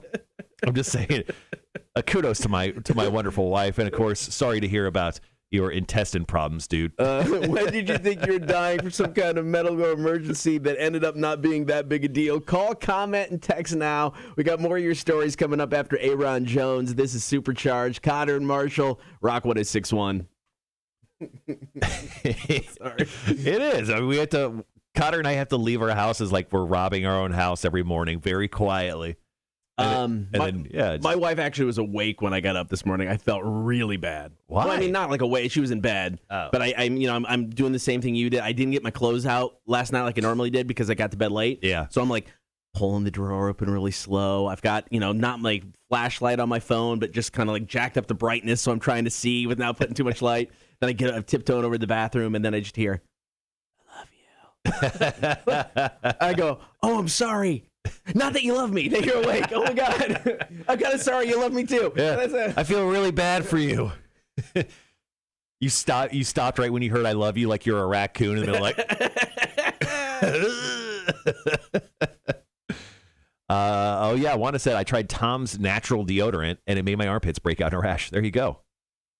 Chris, thank you so much for your story. I'm sorry to hear about the kidney stone, but... there you go, salsa Mark. Yeah.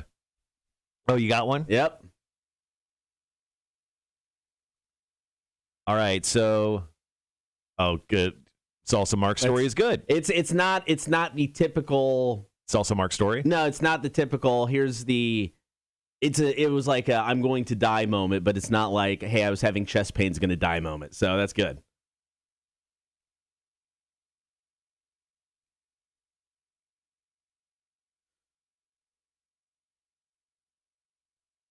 Morning, Sheila. How are you? Morning, Andrew. I could tell. Rhett? I can tell the story about my mom. Since I've already told the other story, and I think I've told it somewhat recently. I can tell the story about. All right.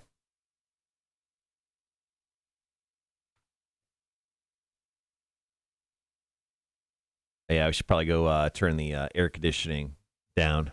All right, we got about a minute. All right, guys, coming back. You start off with your story. Okay. We have a lot of kidney stone stories. Holy crap. Yeah, I could tell Dana's story too. I mean, I guess it wasn't a non-thing though. She had gallstones and it was bad. I'm going to tell Danielle's story on the out because it's funny. Okay. It's about weed, man. So I'll do that, and then I'll do...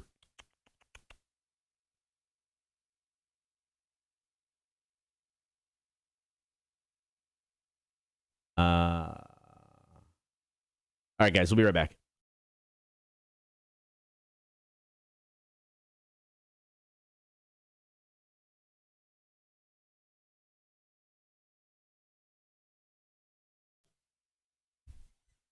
When did you think you were dying from some kind of medical emergency that ended up not being that big a deal? Need your stories now.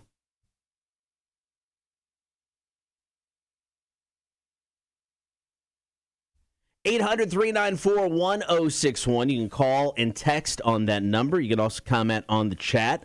When did you think you were dying from some kind of medical emergency that ended up not being that big a deal? So years ago, I was on the phone with my mom, driving home from work, just chatting it up, catching up, see how everybody's doing back in Illinois. And then she just starts speaking in gibberish. I mean, legitly speaking in gibberish. And I'm trying to talk to her, and she's trying to answer me, but it's making no sense whatsoever. Like she's like, the baseball went over third base. They're not even words at this point. Oh, it's a yes. And I mean, it was scary. And then all of a sudden, I hear the phone hit the floor. And I am freaking out at this point in time. So, I mean, I'm calling my dad. I'm calling my brothers. I'm calling everybody and trying to figure out what the heck was going on. So she was at work. Works at a bar, bartender. She had passed out behind the bar. So they took her to the hospital, and they don't know what was wrong with her. They to this day don't know what was wrong with her. And this isn't even the first time, it wasn't the last time it happened. She's passed out 2 more times. One time she was in Walmart, same thing. She was with a friend, just starts speaking gibberish. And she passed out. I mean, she hit her head like on she was in Walmart in the food section. It was like the cooler that they, like the chest coolers. Right. And like hit her eye going down.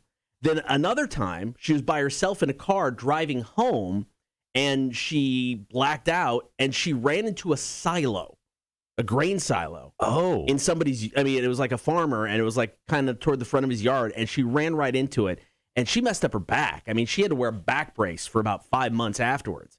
But to this day, they have no idea what caused it. She's drunk? No, I drank too many PBRs. I don't think so. But I mean, it's like they ran, tests on her heart. She ran a test on her brain. I mean, they don't know what it is. I mean, thankfully, it hasn't happened since. The last time was the car incident, because she doesn't drive now outside of about a 10-mile radius because she's still so scared of blacking out, hurting somebody, hurting herself. Yeah. But it's just so, I mean, it was one of the scariest moments of my life because, I mean, she just started talking gibberish, and it's like, something is not right. And then you hear the phone hit the floor, and you're like, something is definitely not right. So I don't know what it is, man. It's super scary that your body can do something like that, and the doctors are like, I got nothing. Don't know what that is. Should keep an eye on it, though. All right, well, guys, once again, our question of the day is, when did you think you were dying from some kind of medical emergency that ended up not really being a big deal at all unless you run into a grain silo with your car? Now, John Saccharin actually chimed in on our Facebook page, Kotter, and John said this: when I stubbed my toe on the coffee table at age 9, I thought it was over for me.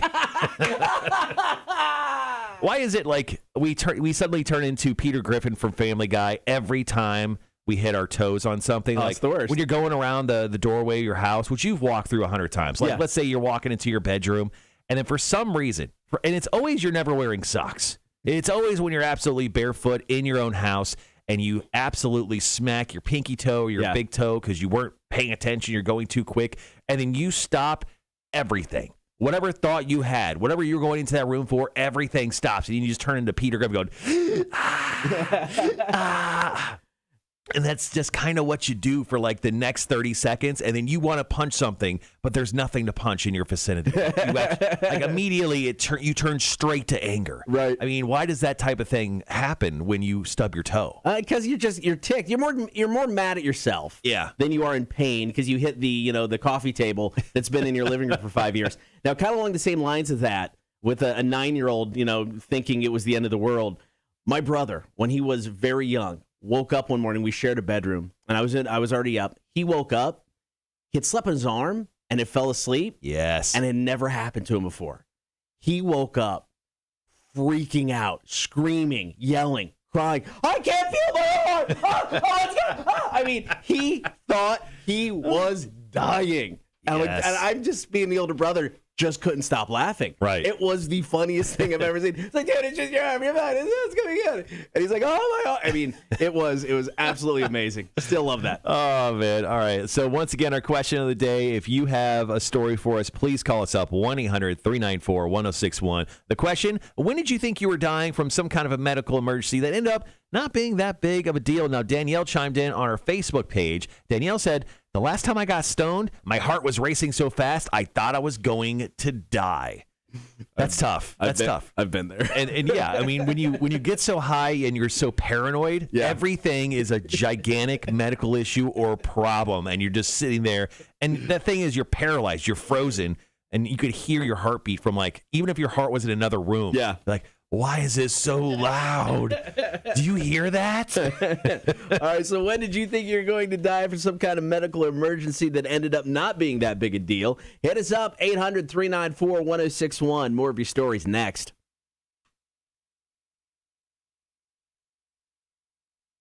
There's going to be a bunch that we didn't get to, but one of them. Hi, Stacy. Thank you. What up, Stacy? One of them is, let's see. Glenn Kelly chimed in on our Facebook page. He said, I've been clinically dead 6 times, so never. Jesus, Glenn. All right, getting a phone call here. Rock 1061, who's this? It's Tony. Hey, Tony. Okay, so I could get killed for this story. Like, I literally am hiding. I'm literally hiding in my closet so my kid cannot hear me tell this story. So when my son was like 2 years old, he's sitting in the tub, and he's, rubbed up, everything else like that. And I walk out for a few minutes, and I'm going to do something, and I hear him screaming, crying. I'm like, okay, what happened? I'm like, what's going on? Did he somehow get a hold of a razor? Oh, my God. I walk in, and he is picking up a member and dropping it, and picking up a member and dropping it, and crying, sobbing, it's broken. I'm like, what's broken? It's broken. And I realized that at some point the water may have made him stand up tall, and it was no longer standing up tall, and he thought it was broken. And I'm like, no, it's fine. That's the way it's supposed to be. He's still screaming and crying at me. No, you don't. No, you don't have one. And I'm like, I swear it's fine. The kid is freaking out. Like, he's standing up. He's just everything he can to compose himself. I take him out of the tub. Call Dad. I'm like, oh, okay. Get a hold. I can't get a hold of him, so I have to call another male friend of mine to calm him down because he thinks that it's so broken that it can never work again. Wow. Please tell me you share this story like every Thanksgiving when the family gathers, because I would. I'm literally standing in the closet telling you this story. You think I'm going to tell other? I'm like, and he's in his room with his TV on right now, and is now 19 years old. No. I know better. So anyway, I hope y'all have a good day. You too. Thank you, Tony. Wow. Bye. Oh, that's awesome. All right, let me edit that up, guys.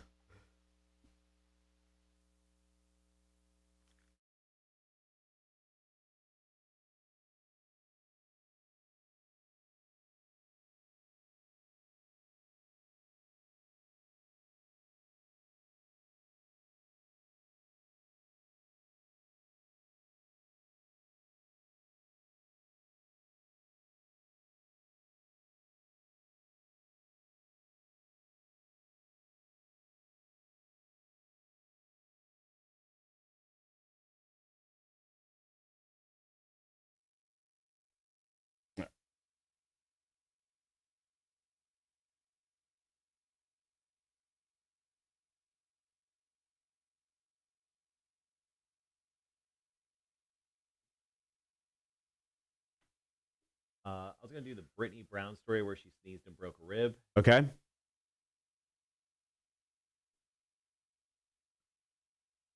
I thought the one guy, the joke. Flaming Forest one? Where is it? Hold on. It's the when a WebMD once said I died in 1997. Oh, that was kind of funny. I'm going to do Brittany's and Jeremy's here. Okay. Where do you want to put her call? Kick it off. Should we kick off or end with it? I think we end with it. It's end good. with it, yeah. Yeah. So let me start off. I'll start with Jeremy's. Do you have one or no? Yeah, do that joke one. Okay. Mike's or Michael's. Jeremy, joke, Brittany, call. Okay. Are we back on the stream? Yeah. Oh, okay. Yeah, sorry. Didn't even realize that. All right, guys, thanks for hanging around with us while we did that. You got that edited up. Was that black out? What the hell was wrong with me? Did you get that done already? It's already loaded? The phone call? Yeah, good to go. Good for us. I didn't have to edit much. Oh, okay. Kind of is what it is there. Yeah, I'll do Jeremy Haveman's story from Facebook, Brittany's story from Facebook, and you open up, I'll do Jeremy, you do your story, I'll do Brittany, we'll do the phone call, then we're out. Perfect. Good morning, everyone. Justin. Oh, Kotter leaving is a no-go. Sorry, man. Please, Marshall, start your own show then. A-Dub. Justin, it'll be okay. We were searching for this piece of the show. That is true. Yeah, Justin, it's still weird. It's still very weird. It has not sunk in, and I don't think it's going to sink in for quite a while.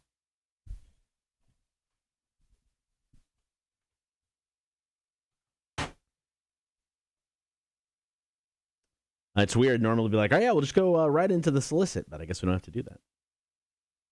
Yeah, so we'll wrap this up, and then Bob Ohrablo should be here within the next 10, hopefully-ish minutes, and then we'll just do 2 breaks with him. So when it comes to the interview, obviously I have a bunch of stuff. Do you have anything that... I mean, I was just, kind of get into some of the, were there other options? Okay. Are there other things you can share?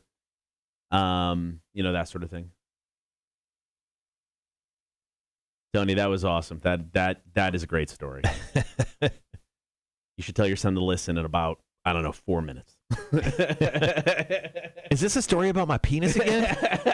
Mom, I told you to stop doing that.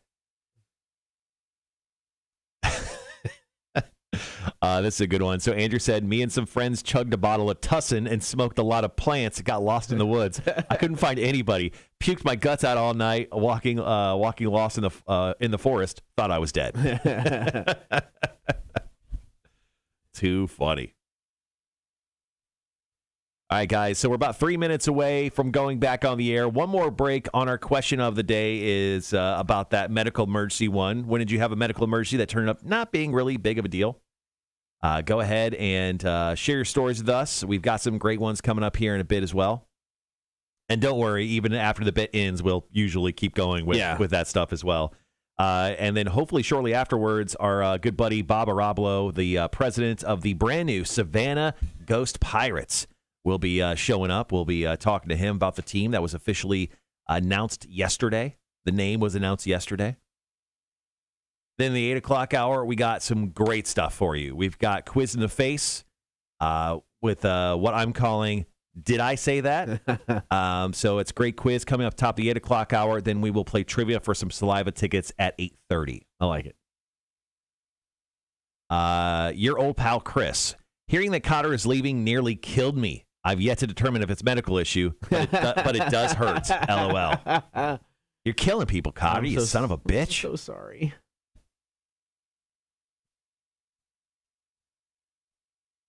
It's one of those once-in-a-lifetime opportunities, man. I don't know. Couldn't pass it up. I would hate myself if you could have passed it up. Passed it up, Kotter. I would hate myself if I did. Bitch. I'd hate myself if I did. You hate yourself now. I know, but I hate myself more. I don't think that's possible. I can't do more. You're in perpetual self-hate mode. Who knows? I could screw it up in 2 months and be back begging for a job. Mm-hmm. Yeah, Kotter says a lot of inappropriate things. Yeah, that's me. Especially when it comes to when Kotter's off the air. Big-time manager. He's a big-time manager speak guy. What do you mean? So I'll be like, hey, Kotter, can we do this? And you're like, circle back with me here in a week or so. What have I ever said, circle back with Not me? to me, but you said it to other people. I've heard you say, circle. Yeah, let's circle back to that. Let's circle back to that. I don't know. Kotter likes to do the quiet reflection when it comes to when you ask him things, too. So you're like, Kotter, what do you think about giving these tickets away? And Kotter will be like this. I like it. Let's figure it out. It's me suppressing my rage about how sometimes people ask me stupid questions. Yeah, exactly. Which is like every question. They're all stupid. Come up with a better question. Hey, Kotter, I've got a question. The microphone's not working, and this is Kotter looking up from his desk. I'll help you. Kotter is filled with rage. He's like that Smashing Pumpkins song. Despite all of his rage, he's still just a 45-year-old man in a studio cage. All right, guys, we'll be right back.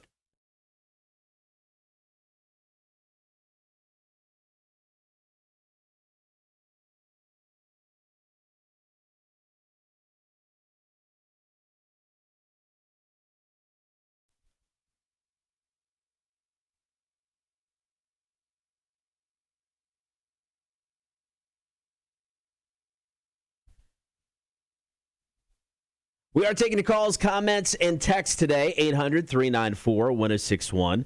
When did you think you were going to die from some kind of medical emergency that ended up not being that big a deal? So Jeremy chimed in on our Facebook page, Kotter, and he said, first time I ever had kidney stones, I was bent over in the shower hitting myself. I love this one. And a lot of people chimed in with a story quite like this, but I love this one because Jeremy was punching himself like he was going to break up the kidney stone. Like, he diagnosed himself, and he's like, I'm just going to fix this. And he just started punching himself in his organs. And he's like, no, this will fix it. He goes, well, had to call my son to drive me to the ER. I was in so much pain.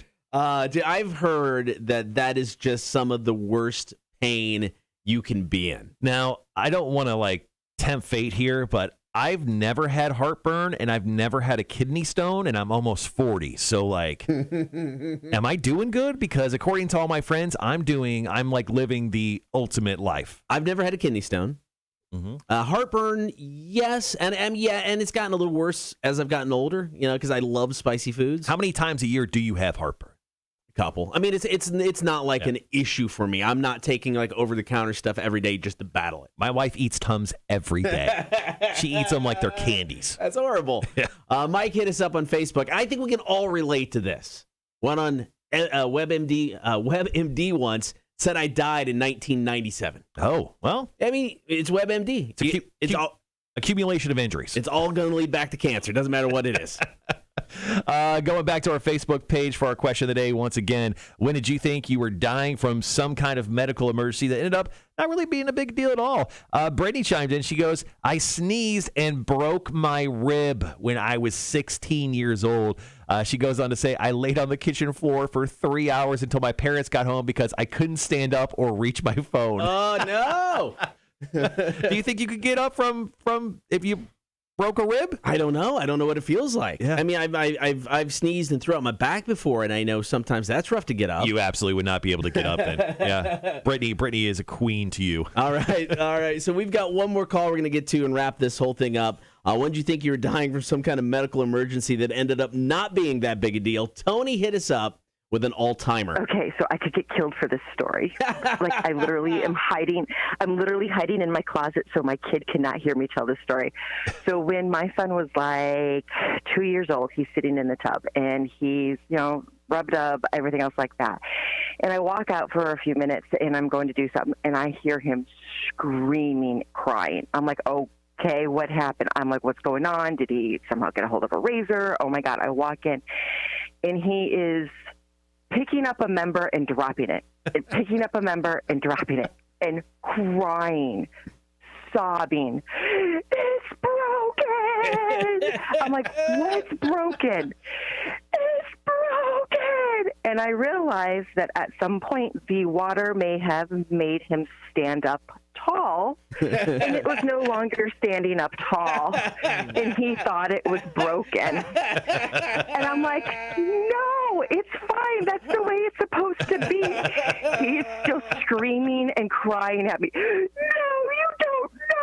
don't have one. And I'm like, I swear it's fine. The kid is freaking out. Like, he's standing up. He's just everything he can to compose himself. I take him out of the tub. Call Dad. I'm like, okay. Get a hold. I can't get a hold of him, so I have to call another male friend of mine to calm him down because he thinks that it's so broken that it can never work again. I'm sorry. And devastating for a young child who doesn't really understand the workings of their stuff. That's so awesome. The fact that she had to hide in the closet to tell that story makes it even all that more amazing. Yeah. Thank you guys so much. The kid's going to burn her house down today if he finds out. Thank you so much for the stories, guys. Always appreciate it. All right, coming up, we will be talking to Bob Ohrablo, team president of the Savannah Ghost Pirates. Love the name. Love the logo. We'll talk to him coming up here in just a bit. It is the Kotter and Marshall Show. Metallica, Rock 106.1. Morning, Sean. Yes, I'm rocking that fresh. It's the T-shirt hoodie, which I really like. Not enough people do T-shirt hoodies. Savannah Ghost Pirates right out the gates hooking me up with one. I love it. All right, guys, give me 1 second. I'll be right back.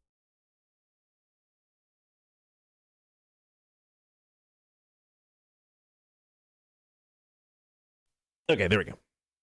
Terabyte says it's the Taco Bell, Marshall, that the doctors have that list to make sure you come into the doctor's office. Yeah, pretty much. Back to Chris. Sorry, got on the air there. Real talk, though. Wish you all the best. Thank you very much, man. I do greatly appreciate that. Thank you. Red says, Kotter, it's like when a college football coach takes a new job, he normally brings in his assistant coaches too. Could you not negotiate Marshall into this deal? Yeah, you son of a bitch. Did you even think about me in trying to swing me into this Austin cycle? I don't think it was going to happen at this time. Okay. All right. Obviously, he did not think about me at all, Rhett. At all. All right, I'm going to run out to the front door, just check on, see if Bob is here. He said he'd be here right around now. How much time we got? We got about 3 minutes. Let's see. I'm going to have that story ready just in case. All All right. So, yes, team president Bob Ohrablo, very busy guy. Of course, they had the press conference yesterday. So we'll chat it up with him here in a second, hopefully, just to get some more insight on the team, on the name.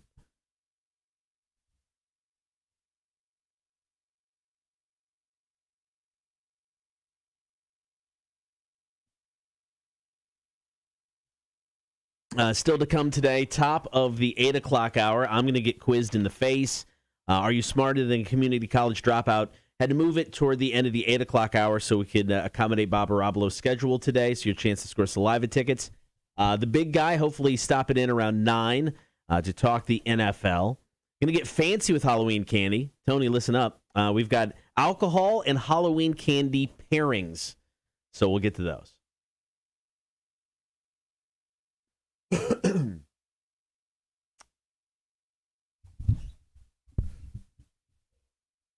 All right, we got about 2 minutes left.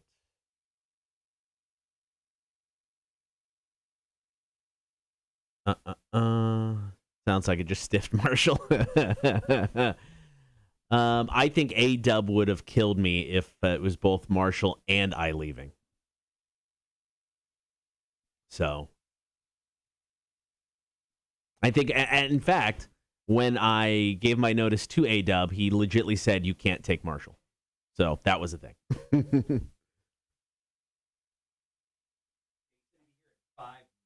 Okay, we can do the one break.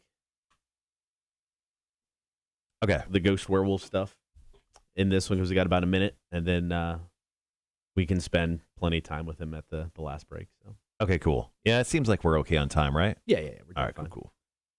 Yeah, we still got tunes we can drop, so we're doing all right. He just stiffed Marshall. Well, it would have been kind of funny if Kotter would have canceled me. He's like, "Hey, I got you a job in Austin." I'm like, "Didn't ask for one. Didn't know I was getting a job in Austin." That's true. I mean, I'll tell the full story one day, but I mean, and it's a long story, so that's why I'll tell it one day. I'll tell it once, and that's it. It was a long ass process that came together in the shortest amount of time. So it was very bizarre. Yesterday, Savannah Morning News ruined the big announcement. The video waited until 4:25, and at 4:01, they had already posted the news story. Well, to be honest, they were supposed to announce the team. Press conference was supposed to start at 4 o'clock, but yeah, Savannah Morning News. Yikes. All right, guys, be right back.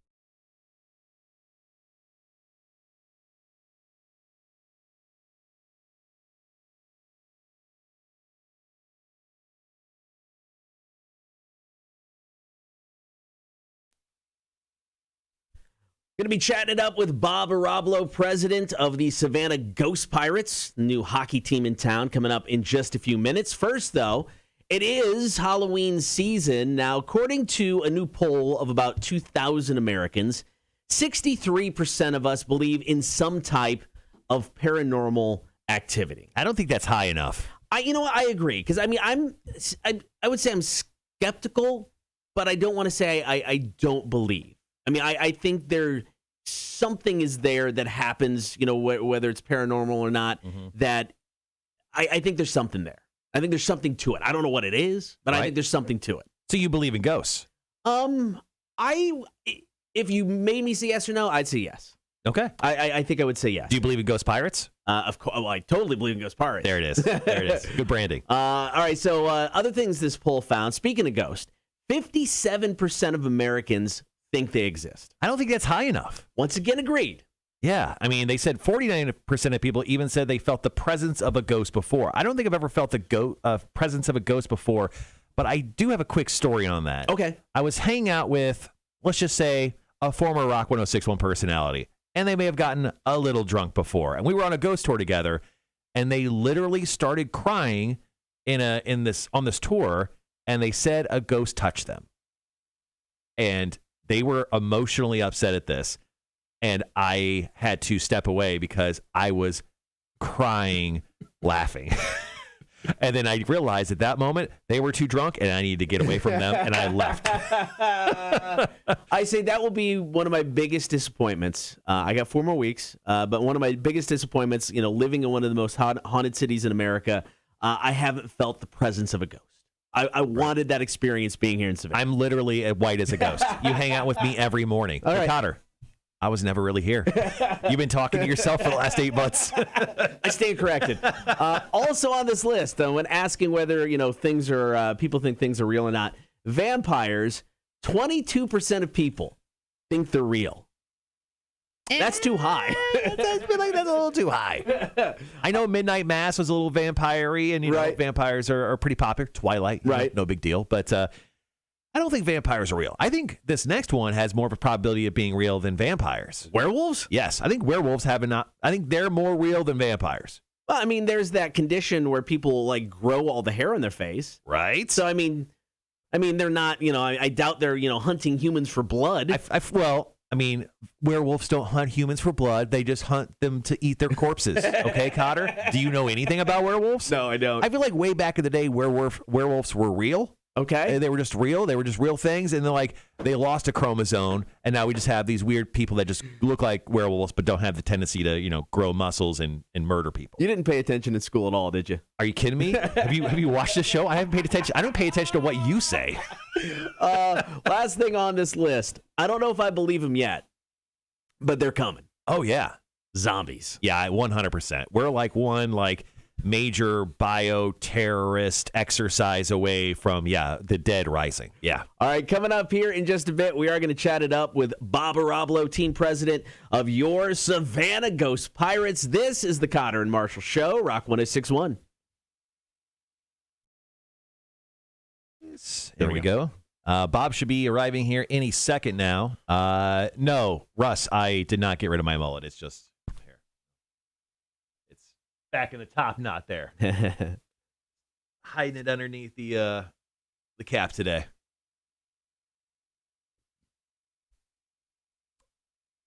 Anybody on the stream, have you had a paranormal experience? Have you felt the presence of a ghost? And the ghost is easy, I guess. If you had an experience with an alien, or more importantly, with a vampire or a werewolf. Yeah. If you honestly 100% believe you've seen a vampire or werewolf, I want to talk to you. I want to have a conversation. There was a Ask the Magic 8-Ball question that I wanted to get to. Oh, it was Sean. Ask the 8-Ball, will my wife kill me for buying the Ghost Pirate merch I bought last night? All right, let's see. Cannot predict now. No, I feel like we need to predict right now. All right, sorry, Sean. Sorry about the 8-Ball. Doesn't want to work this morning like Hefe. The Magic 8-Ball says, my reply is no. So technically, you should buy more. Buy more stuff. Temp fate, dude. Wanda says, I have. Ooh, Wanda. Recently, was it a while ago? Ghosts?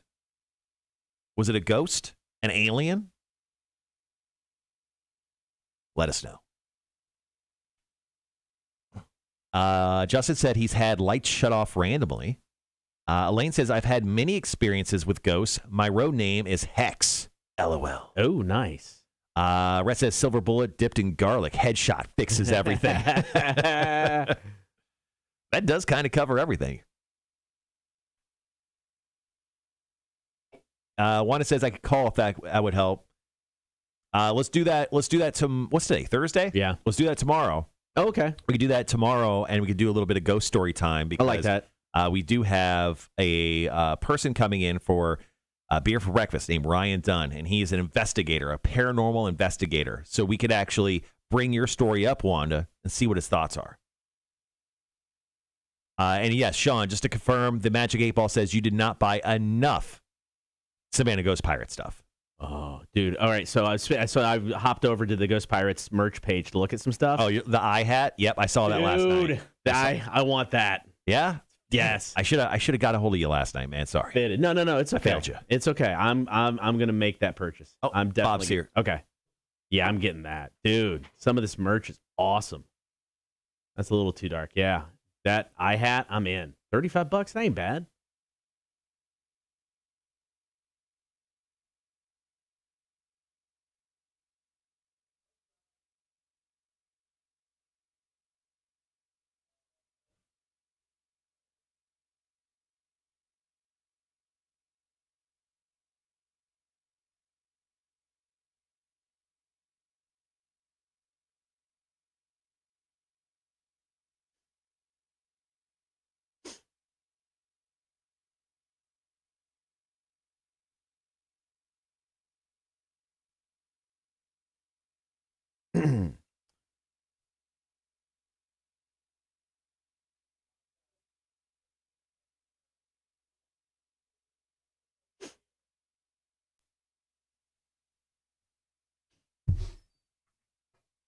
guys? Bob, how's it going, man? Good. Good to see you again. I like that. It looks good.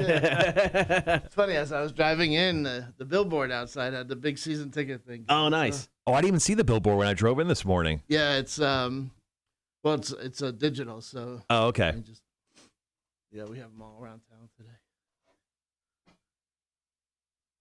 Sorry, I'm just going to adjust the camera. So we're currently on the live stream right now, and then we'll be on the air here. How long do we have, Kotter? We've got about 4 or 5 minutes. Oh, cool. Awesome. Just so we can see your face. You don't want to see that. People do on the live stream, though. All right, so the overall reaction, I know we're going to get into it on the air, but the overall reaction is very, very good. It's been awesome. Because the biggest critic that I know, I just happen to live with her. Her name is my wife. I go, okay. And my wife, we watch movies all the time, and she's like, that sucked. And I was like, come on, there's got to be something good. She goes, when I first saw the logo, she goes, what do you think? And I was like, I go, easy. I could have been a troll, just like stupid internet people. Right. But I'm not that person. I'm all in. I love this logo. I love the colors. I can't wait to see like the full jerseys and what everything looks like. And I was like, what do you think? And I was waiting for her to go, Sue. She goes, dramatic pause, loved it. And I'm like, what? She loves the logo, loves the colors, loves everything about it. So, and it's weird because I was looking around the internet, see who was going to troll the team. I found almost nothing. Yeah, I haven't seen anything. It's like universally loved. Yeah. So, I mean, how many designs did you have for once you came up with the names? Man, like that was probably the 6th or 7th design we had. Yeah. Was like the first one just so laughably bad? You're like, try again. I don't even remember the first one at this point because I didn't give it a lot of attention. But we hired a company that does these for many sports teams, and they've also worked for Major League Baseball. They've done the World Series logo and everything else. But we really challenged them on this one, and they came up big. I think this is a great logo. Well, we're excited for the team. I was just talking to Anthony, a member of the sales team for the Ghost Pirates, and I was just talking about the seats I'm sitting in this year. We're so excited to just go to a game, and I know it's like a year from now. So I know my excitement fast. Yeah, my excitement's gonna dip down a little bit because I got to survive. You can't maintain it for a year. You gotta chill out a little bit. Yeah, but this is an exciting time.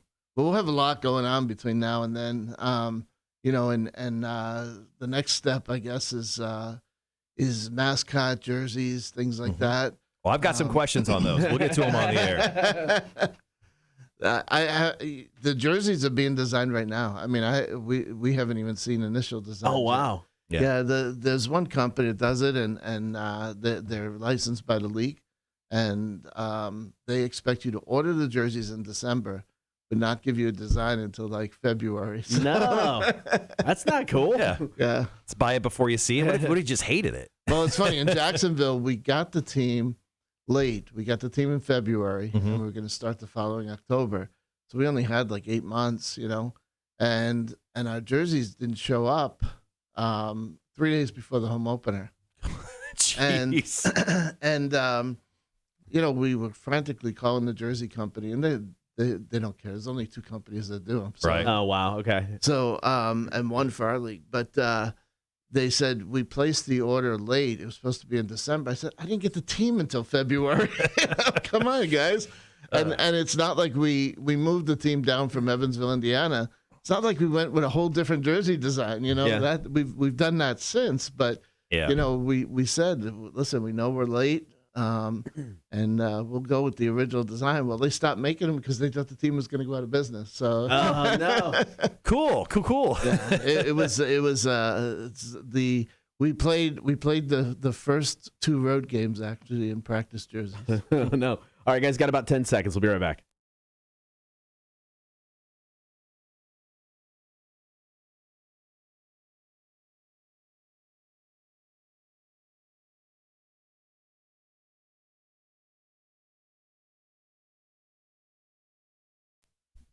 Good morning, Kotter and Marshall Show. We are now joined in studio by Bob Ohrablo, team president of your Savannah Ghost Pirates.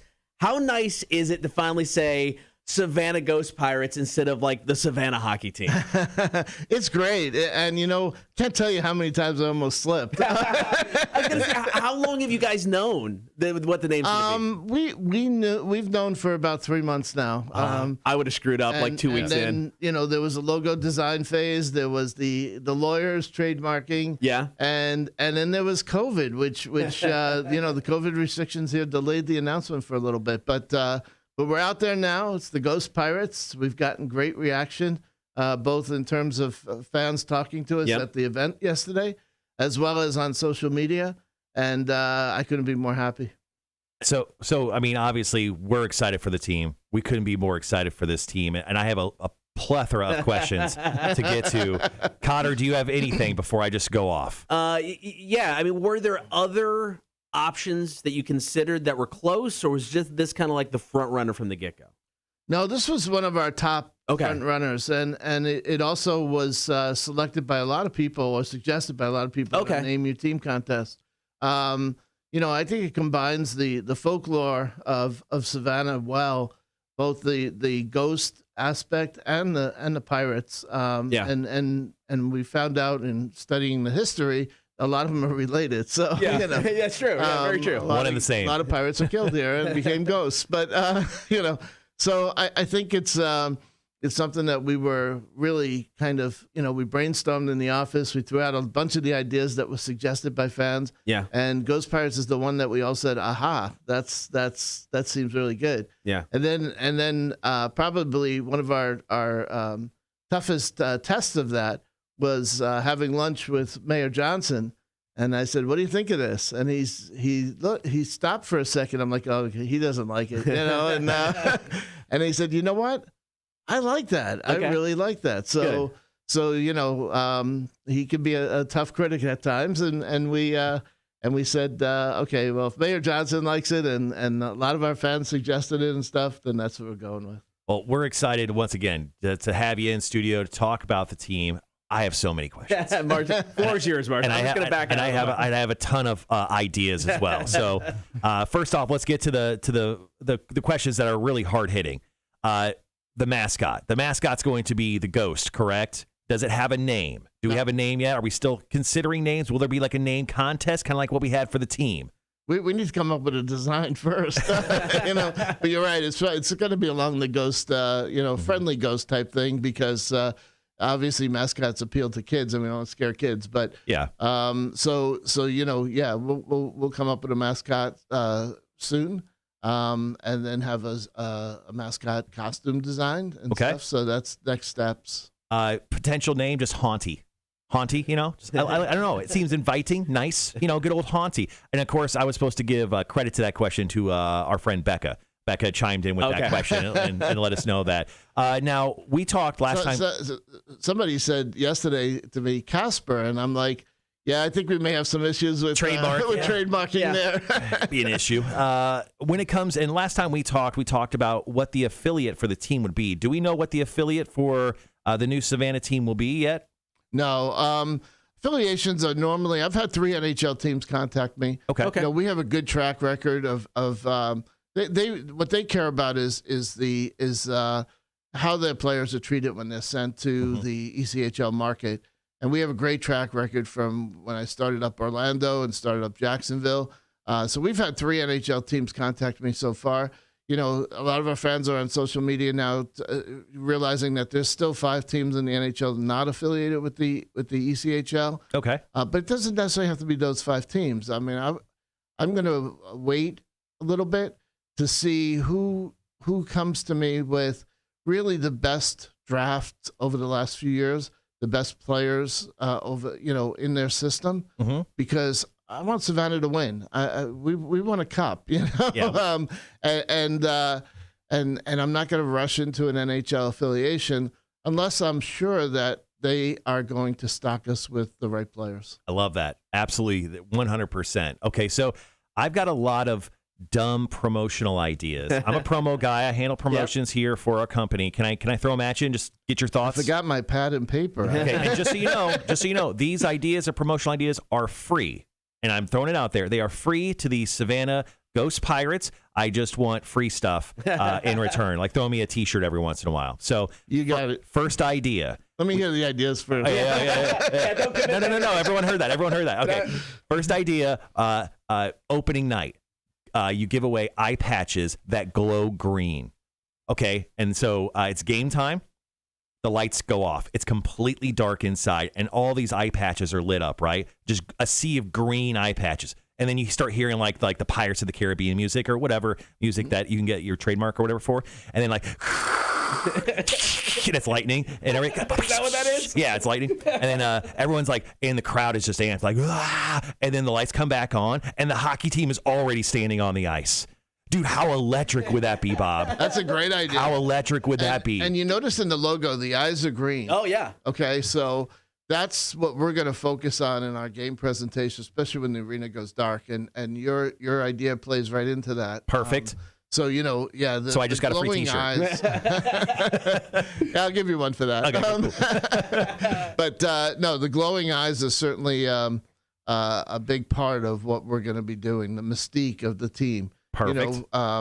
Again, we came up with a logo, I think, that's kid-friendly and stuff, but we don't want it to be friendly to the visiting team. That's true. That's very true. We want, the great thing about this arena, and I've been in it on almost every trip here, is that it's going to be tight. It's going to be closed. The fans are going to be right on top of the ice, which is awesome because it makes it so much harder for the visiting team to play. Yeah. So we're going to use that to our advantage. You use everything you can to win games, and that's going to be a big advantage. And the way that the reaction we had yesterday at the event when we announced Ghost Pirates as the name, I thought the roof was going to come off, of the building. So, that's the kind of atmosphere we're going to have at Ghost Pirate games. We want it to be a real home ice advantage. Yeah, absolutely. All right, Bob, we do have to run. We have to hit a break. So excited about this. I'm sure we're going to have you in plenty of times between now Anytime and you guys want. next October. The name is great. The logo is great. Yeah, like we said in the beginning, the fact that you announce it, you show the logo, and there's nobody complaining. That's like unheard of in this day and age. So hats off. Great work. Bob Ohrablo, team president of your now Savannah Ghost Pirates. Kotter and Marshall Show. Rock 106.1. All right. So I do have one more idea that I didn't get to on the air, but let's get to it while we're here on the live chat. Once again, thanks for everyone who's chiming in right now. And we got some comments here I wanted to make sure that I shared with you before you bounced out. Rhett says, Bob, the team name and logo are great, man. Rob from New Zealand, who watches us every day, said Ghost Pirates, cool name. And also, I think it was Sean who said that he was going to be in quite some trouble because he ordered quite a bit of merchandise from the team store yesterday. That's great. Thank you. So here's another. By the way, maybe we should get some games broadcasted into New Zealand. How's that? I love that. Yeah. Yes. We're obviously the official hockey team in New Zealand now, so that's great. Dude, let's just say it until it's true. We'll make it happen. We'll will it to be. The Savannah Ghost Pirates are the official hockey team of New Zealand. Yes. So I'm good. I'm down with that. That's great. All right. Another idea for you. So my friend Meredith has bought 2 season tickets, but she doesn't have like a person to fill her other seat. She was just going to take random friends to every game. So I talked to her, and she is willing to do a dating kind of promotion. So I don't know if you know of this or not, but when you leave a party without saying goodbye, it's called ghosting. Yes. So what we'll do is we will randomly pick a gentleman suitor to sit with Meredith. And if the date's not going well during the game, she will ghost him. And then when he's like, oh, where did she go? We will find Meredith on camera in between periods, and she's just going to wave and say goodbye to him. She ghosted him. So you can also have that one. That one is for free. That's a great idea. The only thing I would like to add to that, if she finds the right guy, that we do the wedding during an intermission of a hockey game. Love it. Done. Done. Guaranteed. And then one more thing. That I got, sources told me. Sources told me you are quite the dancer. You have some quote unquote sick dance moves. Can you confirm this? Wow, you have some bad sources. It may or may not come from a member of your team. So I've heard you have some incredible and quote unquote sick dance moves. Yeah, that maybe 20 years ago. not cutting a rug right now? Now we need a chiropractor afterwards. Well, man, we appreciate you coming in. Thank you for your time this morning. I know you got to run off to WTOC. I appreciate it. I know we're going to have you in a bunch more, and then we're going to have, once we get the team kind of lined up, we'll have the guys kind of jump in. And I'm still growing a mullet right now. I just have it tucked underneath my cap. I still plan on putting the mullet on the line versus one of the members of a team in some sort of skills competition. I challenge you know what? I challenge the entire team. Should I just go big right now? Go big, I challenge the entire damn Savannah Ghost Pirates. I challenge you. I challenge you. Hair versus hair. Now I'm really going to have to step up the recruiting. Well, Bob, thanks again, man. And before you go. Did he sign our wall last time? I don't think Bob signed the wall last time. No, I didn't. Sign the wall. I'm okay. Anywhere? Anywhere. Here, actually, I'll move so you can. Oh, perfect.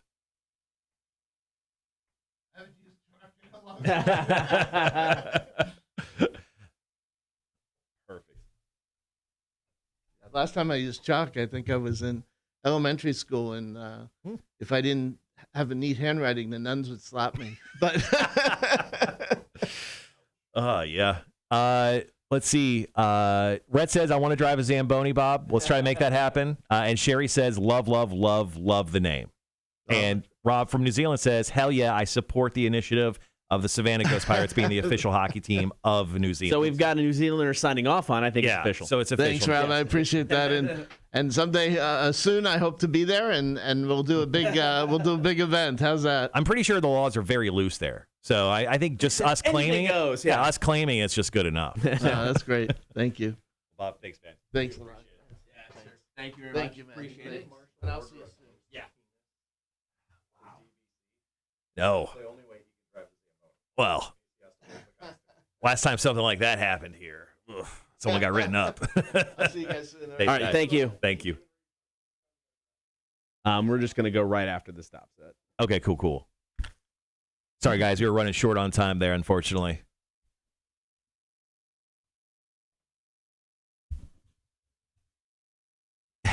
Sean goes, just bring in Brad Marchand for one game to challenge one game to challenge Marshall.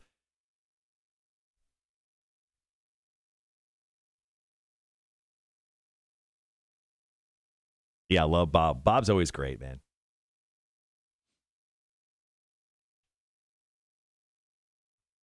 I think Bob did come in with a couple T-shirts, just so you know. Oh, did he? Cool. And actually, I think they're polos, possibly. Oh. You look fancy. Fancy smancy. All right, we've got about 30 seconds, and we're right into Quiz in the Face. Okay, cool. Let me just... here's the audio. There is the correct and wrong, not knowing what the audio was at the time, so I don't know if you want to use those or not. You can, you can't. It's up to you. Let me just pop open Quizzed in the Face. All right, guys, we'll be right back.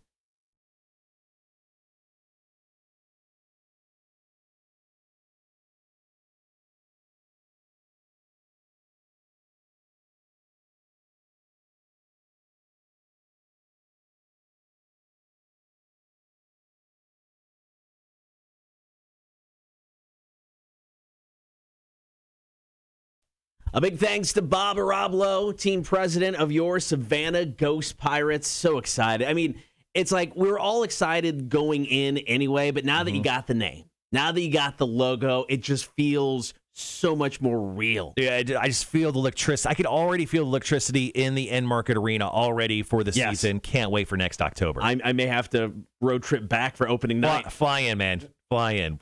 All right. It is time for me to get quizzed in the face. This is the first time we've ever done a quiz like this, and I am super excited. I absolutely love this idea that you came up with today, Marshall. All right, so today's Quizzed in the Face, Kotter, is a game we're calling Did You Say That? So what this is I'm going to read you some quotes from our time together here at Rock 106.1, which is kind of covering the last 7 years. Yeah. And all you have to tell me is if you said this or if I, Marshall, said this. Okay, I think this is gonna be hard. I'm just gonna be straight up honest. I'm gonna suck. Okay, so I'm gonna go ahead and just once again read you quote number 1, and you just have to tell me whether you said this or I said this. All right. So this quote actually starts out with moaning. So, that was by far the worst. Who said that? Was that you or me? That totally sounds like something either of us would say, but you throw in the moaning, I'm going to go, it had to have been me. It was me. Kotter, you are correct. That is correct. And let's play back the spot right here. That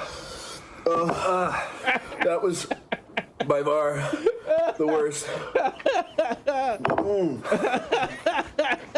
What, do you remember what it was? That was from the Devil's Toenail Challenge that we did in your house during the pandemic. Yeah, that was legitly the worst. All right, Kotter, good news. You're 1 for 1 and quizzed in the face today. Let's move on. Quote number 2. I've done a bump, just a bump. It's fine, man. Once again, we're playing Quiz in the Face. Did you say that edition? So Kotter has to tell me whether he said it or I said it. The quote one more time is, I've done a bump, just a bump. It's fine, man. Well, I know I've never done a bump of cocaine, so maybe. Are we talking about cocaine? I don't know. We could be talking about wrestling, taking a bump in wrestling, which obviously would be me. Mm-hmm. Man, I'm gonna say me. I'm gonna say it was a wrestling related something we were talking about. And it was me taking a bump in the ring. Kotter, you are correct. That is correct. But the context isn't exactly right. Really? Here's the audio. I've done a bump, just a bump. It's fine. It's fine, man. It wasn't talking a bump, just a bump. It's fine. It's fine, man.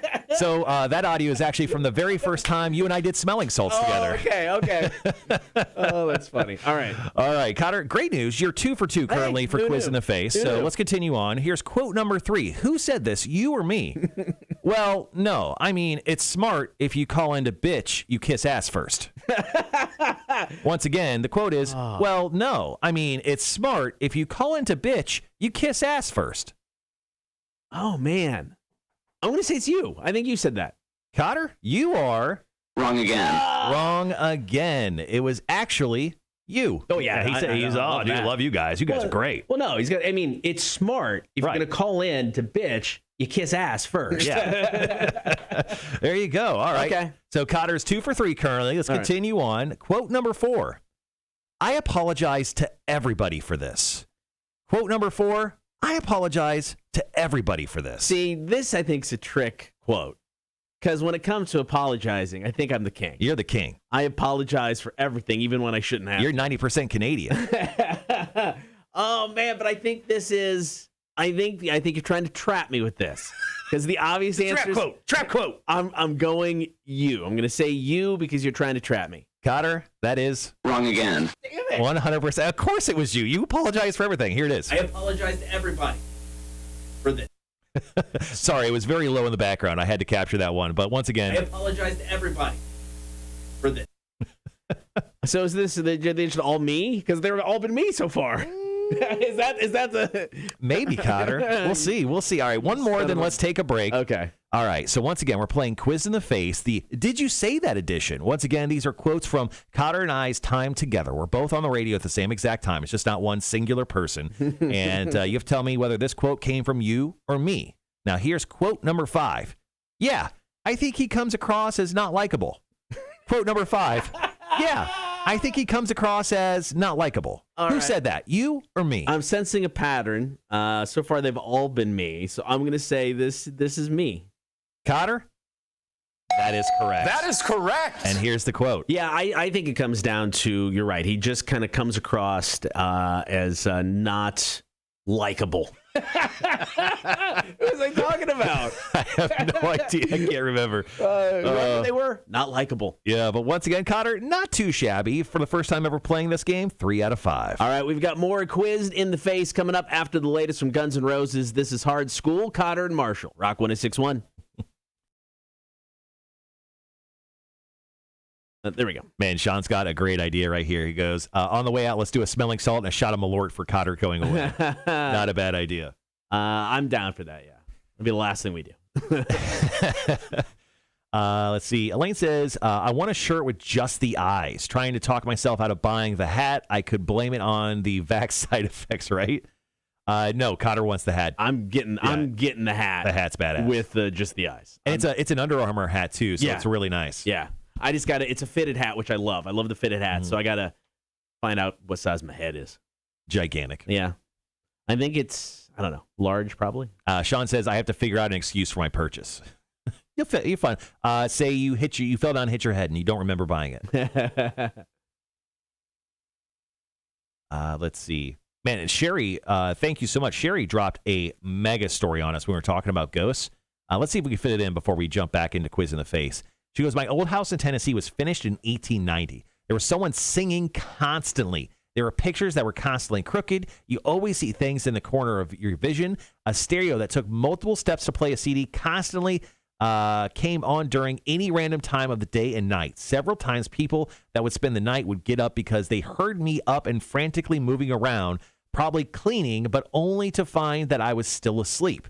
Myself and 2 other people have seen a lady looking out of the window. When I moved in, I had put a huge tri-mirror medicine cabinet. I was taking a bath, and there was writing on the mirror. It looked as if it was German. After looking into the history, there were German farmers that migrated to the United States, and that house tied for the second oldest house in town. Jesus. Holy Christ. That's kind of awesome. How long did you live in that house, Sherry? Because it sounds like you lived there for like 3 months. I would be out. All right, about 50 seconds, then we're back into Quizzed in the Face. Rob goes, the shirt hoodie, classy and practical. It really is. I love shirt hoodies. I think I've proven that over my time just doing the morning show. That's I'm true. a big, even short sleeve, shirt hoodie guy. Count me in. All right, guys. You lived in that house for 13 years with a crazy German ghost? Are you insane? All right, guys. Got about 20 seconds here. Right back.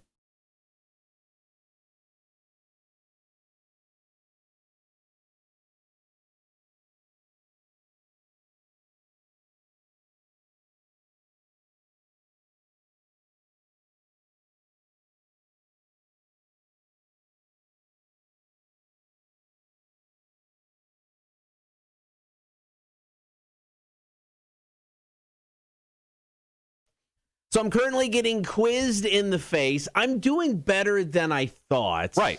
This is a fun one, man. I like this one, so hats off to you. Great idea. I think I'll probably do this one again. I get before, that. Before Yeah. you jump out. It is kind of ridiculous. Once again, today's Quizzed in the Face edition for Kotter is, did you say that? I'm going to read you some quotes from our time together here at Rock 106.1, and all you tell me is whether you said it or I said it. Currently, you're 3 for 5. Let's move into quote number 6. Quote number 6 goes a little like this, Kotter. Now, I'm slightly terrified. I've realized I made a mistake by being so excited about this. Once again, quote number 6. Now, I'm slightly terrified. I realize I made a mistake by being so excited about this. Oh, man. Because, okay, so the first 5 were all me. I'm just going to get in my head here. So are all 10 me? Are you going to split it up and be the last 5 all you? I don't know. You SOB, man. Sounds like something crazy someone would do. You SOB. I'm going to go that idea thinking you're going to go all you the second time. So I'm going to say you.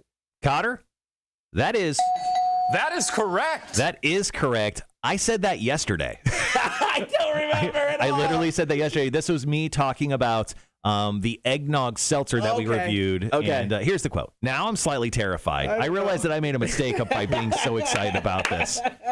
So once again, so there you go. Yeah, that was the quote for number 6. Congratulations, Kotter. Currently 4 out of 6 currently for Quiz in the Face. Okay. Here's quote number 7. I'm sorry, but the motion you're making looks like you're jerking off. Once again, quote number 7 says, I'm sorry, but the motion you're making looks like you're jerking off. Oh, man.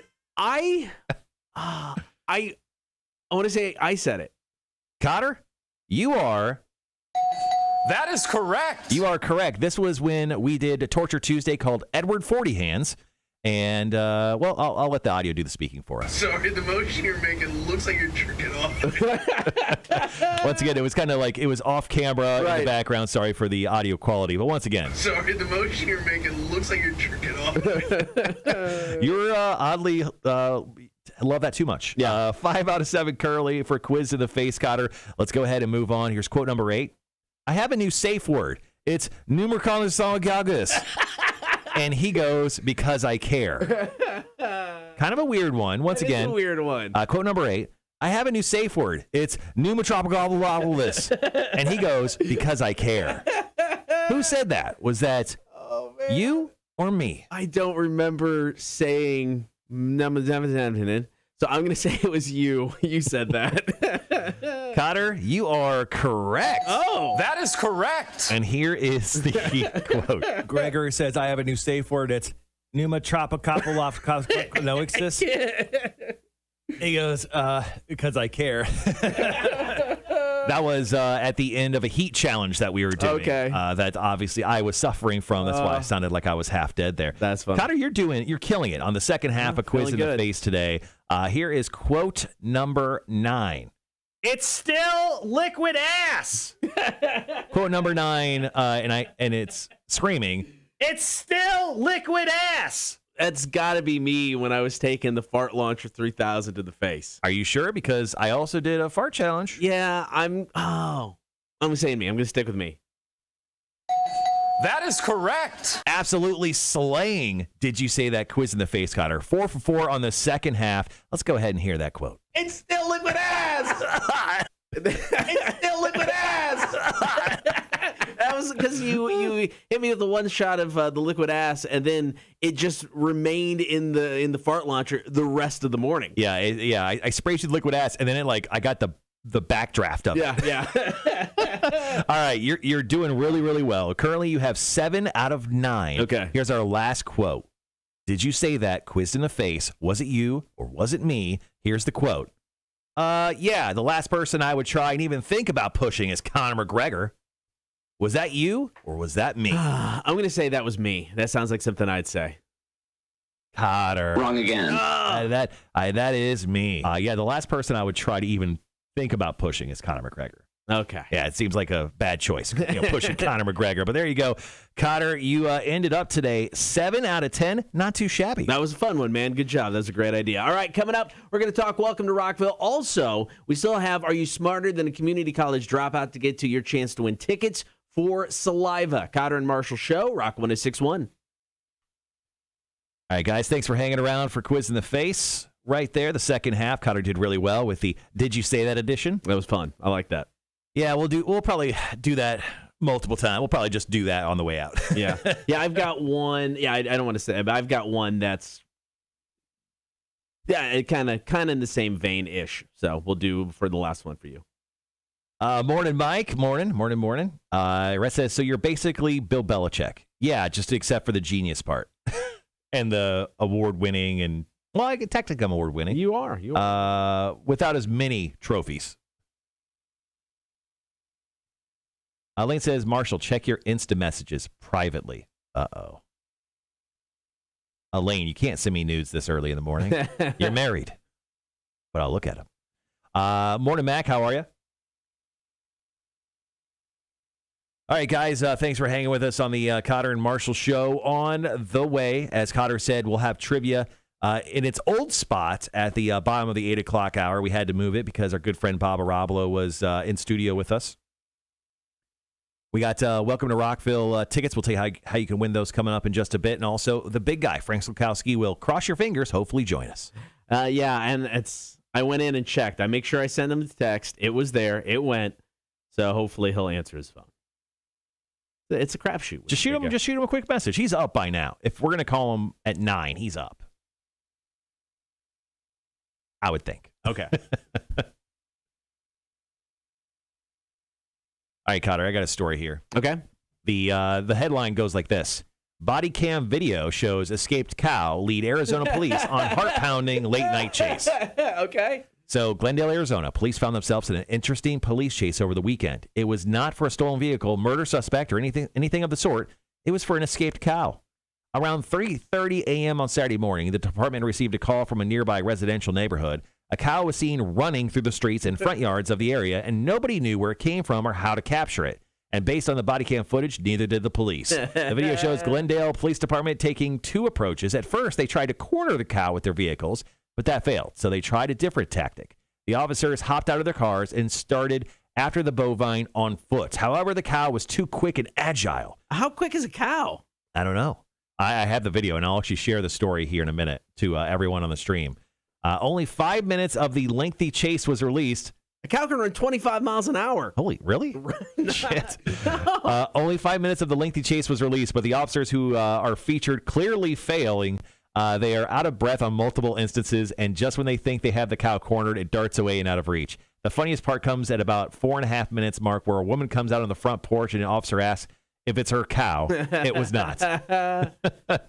All right, so what I'm going to do is I'm going to share the story, which actually has the video embedded in it on the stream, so you guys can check it out. I have not seen this, but it looks absolutely hilarious. We may even talk about that on the show tomorrow. Yeah, that's funny.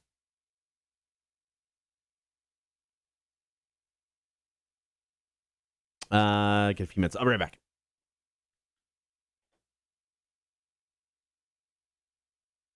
All right, guys. Once again, thanks for hanging out with us. Actually, Sean just dropped in the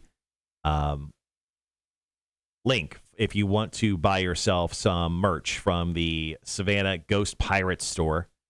I'm currently repping the adult vintage Raglan lightweight hoodie. Super comfortable, super nice. But they got all sorts of stuff for us to purchase.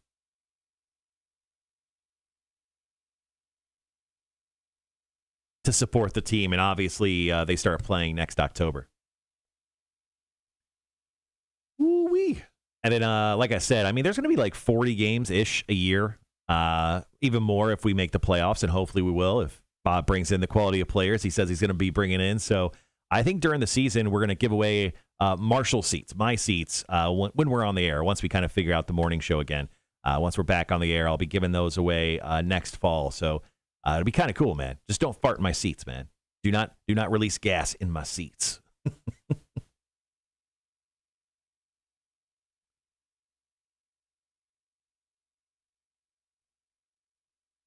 All right, man, this show has flown by today. So tomorrow we have Ryan Dunn on with us. He's from the Savannah, I don't want to mess up his title because he has the longest title known to man.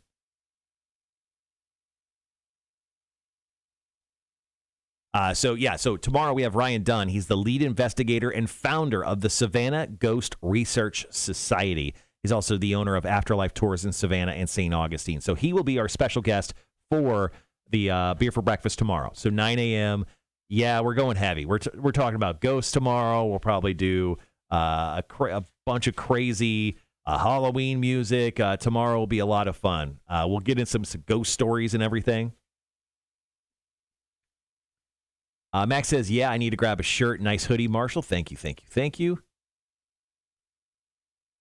I think currently the only spot you can buy Savannah Ghost Pirates merch is over via their store, which is SavannahGhostPirates.com, I believe is their website.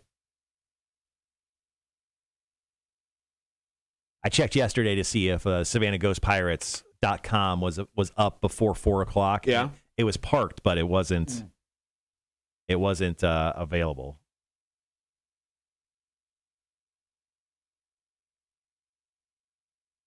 Oh, that's not the website, apparently. What is the website? Savannah. Oh, what was it? I just had it here.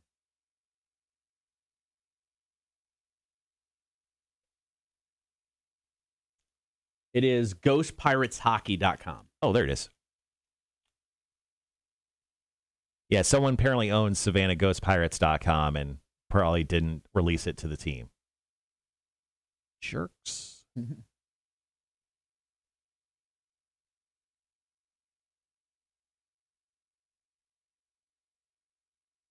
Sorry, guys, that I'm eating. I just starving.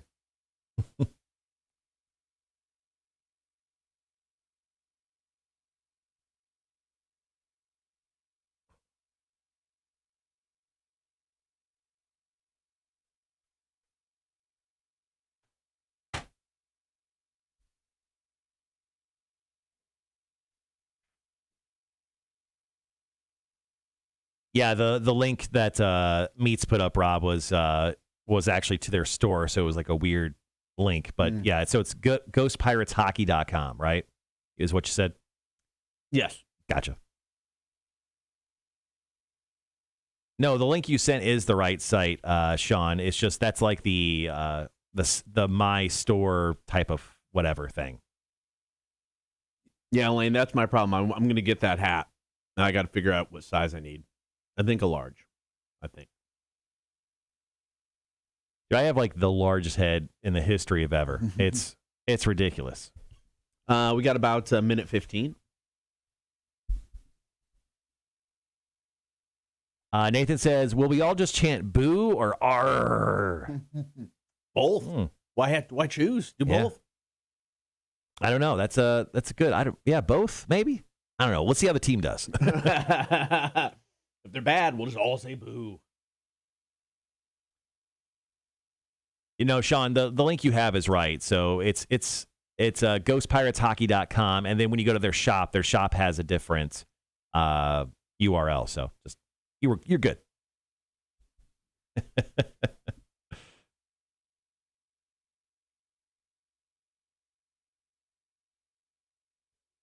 So after we got off the air with Bob went in to go sit down with our market manager, Aaron, who he's known for years because Aaron, A-Dub, worked down in Jacksonville. And Bob's like, yeah, I have to be at the TV station at 8:30. Aaron has kept him until 8:28. Sorry, WTOC. That's our bad. Bob's going to be a little late. All right, guys, we'll be right back.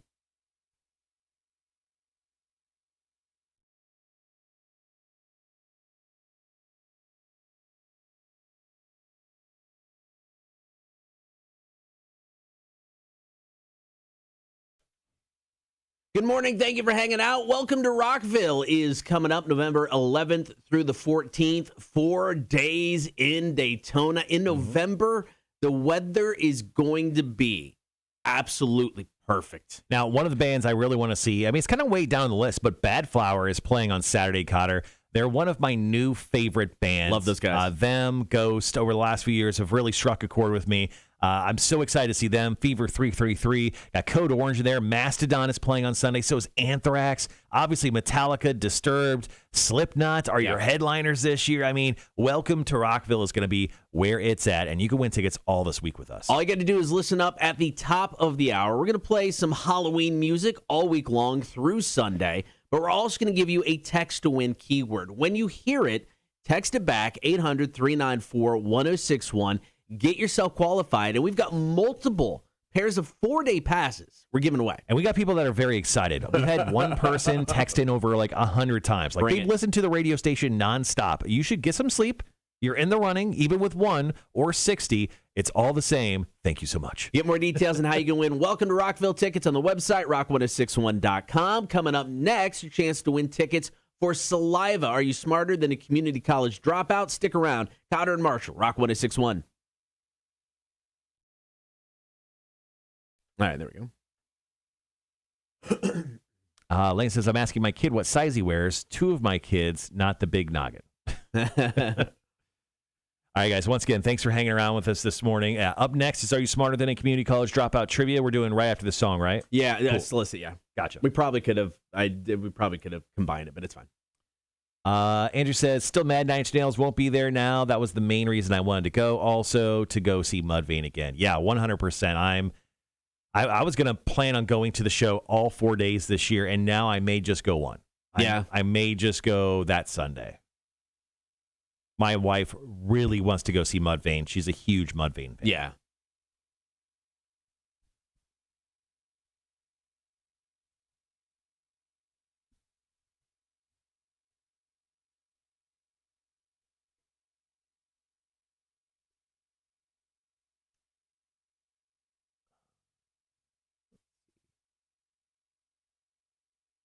No, I know, Charles. Yeah, I won't need a deck unless you want to, come into Austin.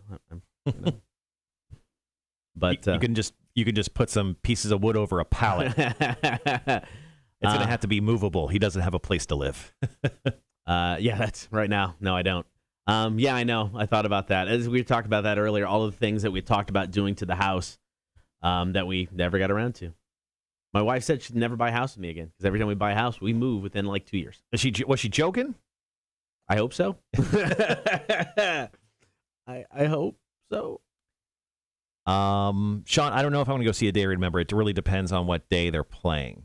But I think I may just be going Sunday this year. Let's see, when is A Day to Remember? They are Thursday. most likely not. Although my wife really wants to see Slipknot as well, so I may be making 2 trips down to Daytona. Ugh. Yeah, I know. A team player, man. Team player. You got to do what you got to do, Kotter. Sometimes you got to buy your wife a house. Sometimes your wife refuses to buy a house with you. Yeah, that type of thing. Yeah, I get it. All too well.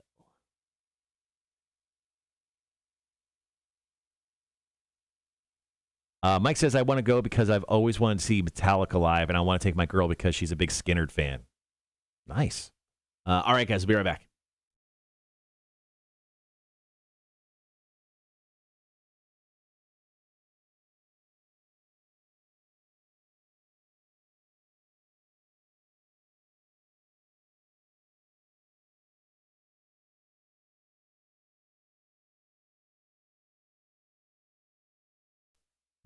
Saliva is coming to town. We got your chance to score tickets. Are you smarter than a community college dropout? 7 questions, 60 seconds. Can you do better than us?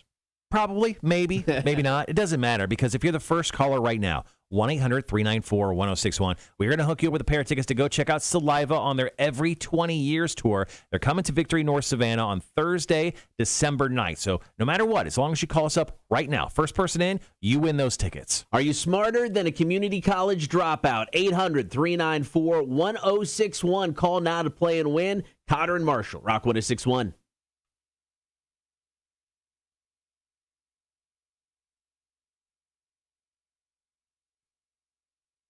All right, let's see if the pull of Saliva tickets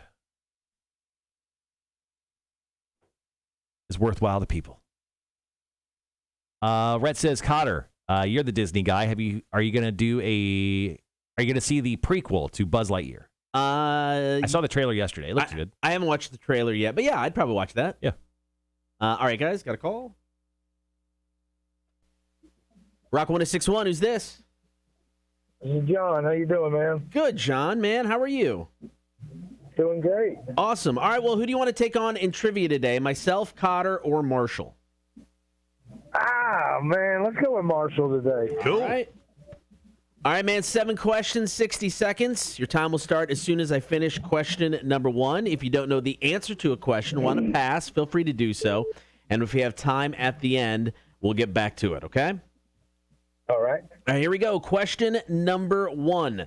The world's largest light bulb can be seen in a New Jersey town named after what inventor? Trenton. Incorrect. The phrase wax on, wax off was from what 80s movie? Karate Kid. That is correct. Rapper Kanye West recently changed his name to what? Oh, man, I just heard it. Pass. Okay. What is a group of lions called? Pass. Multiple choice. What artist has been inducted into the Rock and Roll Hall of Fame 3 times? Is it Paul McCartney, Eric Clapton, or Robert Plant? Eric Clapton. That is correct. The Atlanta Braves last won the World Series in 1995. Who did they beat?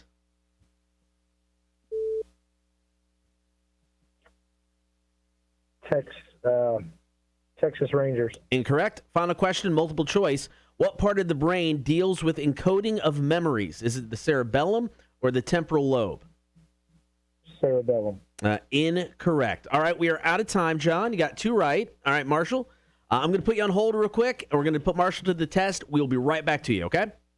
All right. All right, John got 2 out of 7, Marshall. Okay, gotcha. So you know the drill. Time will start as soon as I finish question number 1. Are you ready? Let's go. The world's largest light bulb can be seen in a New Jersey town named for what inventor? Edison? That is correct. Okay, cool. The phrase wax on, wax off was from what 80s movie? Karate Kid. That is correct. Kanye West recently changed his name to what? Yee. That is correct. What is a group of lions called? Pride? Correct. Multiple choice. What artist has been inducted into the Rock and Roll Hall of Fame 3 times? Paul McCartney, Eric Clapton, or Robert Plant? Paul McCartney? Incorrect. Oh. The Atlanta Braves last won the World Series in 1995. Who did they beat? I have no idea. The New York Yankees. Incorrect. Multiple choice. What part of the brain deals with the encoding of memories, the cerebellum or the temporal lobe? Screw you with these questions today. The Abdullah Oblongata. Temporal lobe. That is correct. Oh, nice. There you go. All right, John. Marshall got you today, but you know what? Doesn't matter. You still got some tickets for Saliva. All right, excellent. All right, John, so here's what's going to happen. Kotter is writing down your number right now. You don't have to say it. We'll call you after the show. We'll get some information. We'll get you all set up with those tickets. All right, awesome. Thanks, guys. All right, thanks, John. Have a great one. All right, you too, man. See ya. All right, Kotter, let's go over those correct answers. Here we go. World's largest light bulb can be seen in a town named after Thomas Edison. Wax on, wax off came from the Karate Kid. Kanye West, now known as Yee. What is a group of lions called? That is a pride. What artist has been inducted into the Rock and Roll Hall of Fame 3 times? It's actually Eric Clapton. He's in with Cream, the Yardbirds, and then as a solo artist. Oh, okay. Atlanta Braves last won the World Series in 1995 by beating the Cleveland Indians. And the encoding of memories happens in the temporal lobe of your brain. Back at it tomorrow, 7:30 normal time. Are you smarter than a community college dropout? Big guys coming up. Fingers crossed. Top of the 9 o'clock hour to break down another weekend in the NFL. Kotter and Marshall Show, Rock 106.1. Kotter, what was the score of the game? I don't think you told me how many I got right. You got 5 right. Okay, so it was 5-2. Yes. Cool. All right, guys. We will be right back.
All right, guys. Thanks for joining us back here on the live stream while Kotter was editing that up. We're going to be, diving into the last hour of the show. Damn it, the show has gone by so quick today. So quick. Like, it is a... Stupid quick. Yeah, real big time quick.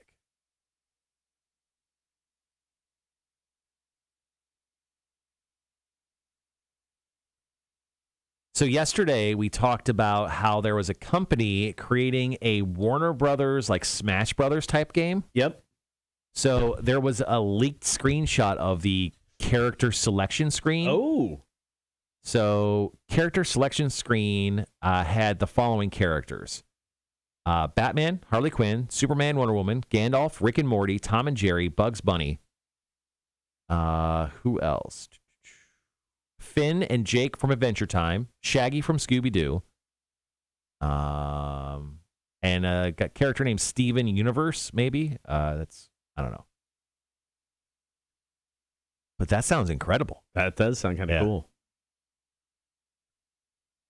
I would love to see Rick and Morty into a fighting game. Yeah, all day long. Yeah. I'm in. We got about 2 minutes. I'm sorry, 2 minutes before we start trivia. Then we've got some time before we do anything. Oh, so we have a crap ton of time. Yep. So we've got finish up this song. Yeah, we've got like probably a good 15 minutes. God damn. Foo Fighters, Avenged Sevenfold Backcountry. Rob says, should be a new segment. Guess what they are saying and have a 5-second clip of them muted. Don't worry. We were talking shit about Liquid. Yeah, Liquid. He's a guy that shows up the last hour of the show, and he's specifically the reason why Kotter is leaving and taking another job. It's weird that you chose him as the defining reason. That was the guy? Yeah, kind of just a big dickhead move there, Kotter. Yeah, I know. But, I mean, Liquid deserves it. All right, guys. Once again, thanks for hanging around with us this morning. I think I had one more story I wanted to bring up. Nope, they're all gone. Let's see. You got anything over there? Yeah, I had a couple here. Joe Buck recently said, I think he was on a podcast, Smartless, and he said, quote, "I have peed in a bottle while calling an NFL touchdown. I swear to God. I was peeing in a trash can and it came back. It's true. They handed me a little water bottle. We came back from a break and I was peeing and the action started and I called a touchdown while urine was coming out of me. I guess it was a Brett Favre touchdown." So it's been a minute, but he called a Brett Favre touchdown while he was urinating live on the air. Peeing in a bottle. I mean, I guess they're stuck there. They can't leave. No, I mean, during a broadcast, I mean, I guess you have like a commercial break, but you just can't like go drop a deuce. I mean, you think they'd have something close, right? No? Some sort of press box bathroom? Something, I guess. But I guess they don't have a lot of time during commercial breaks, so. So R. Kelly, remember him? He has a child pornography trial set to begin next year in Chicago. That's right. News just came out that he now has although he was found guilty of racketeering charges in New York on September 27th, and his sentencing awaits, he is headed back to court next year. If you recall, the Pied Piper faces charges in his hometown of Chicago for child pornography and obstruction of justice charges. So that new trial date is actually going to be August 1st of next year. So, if he ever sees the light of day again, we've got issues. He's kind of a terrible human being, and R. Kelly is no more. Essentially erased in so many words. All right. I'm not a fan of a candy cane anyway. It's just not my thing. A novelty candy company called Archie McPhee is selling a 6-pack of candy canes for $6.50. Now, they're not normal tasting candy canes. They're a novelty candy cane. Okay. They taste like hot dogs. Why? I don't know. Why did they get who? I don't know. Who was the person on the staff who's like, dude, hot dog flavored candy canes? So they're sold out, but they have other America's so stupid. They have other novelty flavors as well. What other flavors? Bacon. All right. Ketchup. I'm into it. Kale. No, pass. Pickles. Okay, I'm into it. Mac and cheese. Yeah, big time. Pizza. Yes.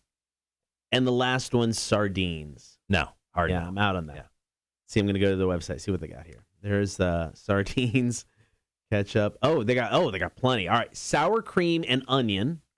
Oh, drop the link into the chat. Elaine says she wants to buy those as a joke. All right. We're going to drop the link into the chat here in a second. But no, continue on. What else? What other flavors do we have? Sour cream and onion. Yeah. Shiitake mushrooms. I like mushrooms. Shiitake, yeah. Pho. What'd you call me? Pho. Pho you. Hamdy canes. Oh, I got a handy cane. I got a handy cane once. It's ham flavored. Oh, ham flavored. They call them Hamdy canes instead of candy canes, but ham flavored. Mm-hmm. There's the Bah Humbug cane. I'm guessing that it has no flavor. Oh. Pickle and bacon are out of stock. That's it. Sad. Let's see what other. I will confirm I do like one candy cane per year, but they have to be the mini ones, like the little tiny ones. And also, they have the tropical flavored candy canes. I will do one mint and one that. Okay. Yeah, just not a big candy cane guy. Takes too long? No. Don't hate them. Just it's makes you think you're sucking a micro penis. If I wanted to do that, I would just suck on a micro penis. Right. You would just have Jake walking around. Question to ponder, says Rhett. Yes. If you were to change your name like Kanye, what would you change it to? I mean, if you went Kanye's route, you would just be known as I'm Was your name Earl? No, Kotter. Just Oh yeah. Or Connor, depending on who you are. Depending on if you're talking to Vic or half of our audience. Yeah. Connor. See you later, Andrew. Thank you for hanging out. Nathan does make a good point. He goes, you should buy those weird flavored candy canes, hang a bunch on the tree with regular peppermint ones too, and just watch the surprise faces. I'll take them with me when I move in with my aunt for the holidays. Oh, that's a good idea. I got candy canes for everybody! Kicked out of that house. What would my name be if I changed it to like a Kanye styled short? Marshall? Mar? It could just be Ka. Ka. Your Ka? Ka. I love that show. I went to go see it at the MGM Grand in Vegas. Rob says, we don't really do Halloween things over here. Just the shops trying to sell you cheap toys that no one wants. You guys actually get trick-or-treaters these days.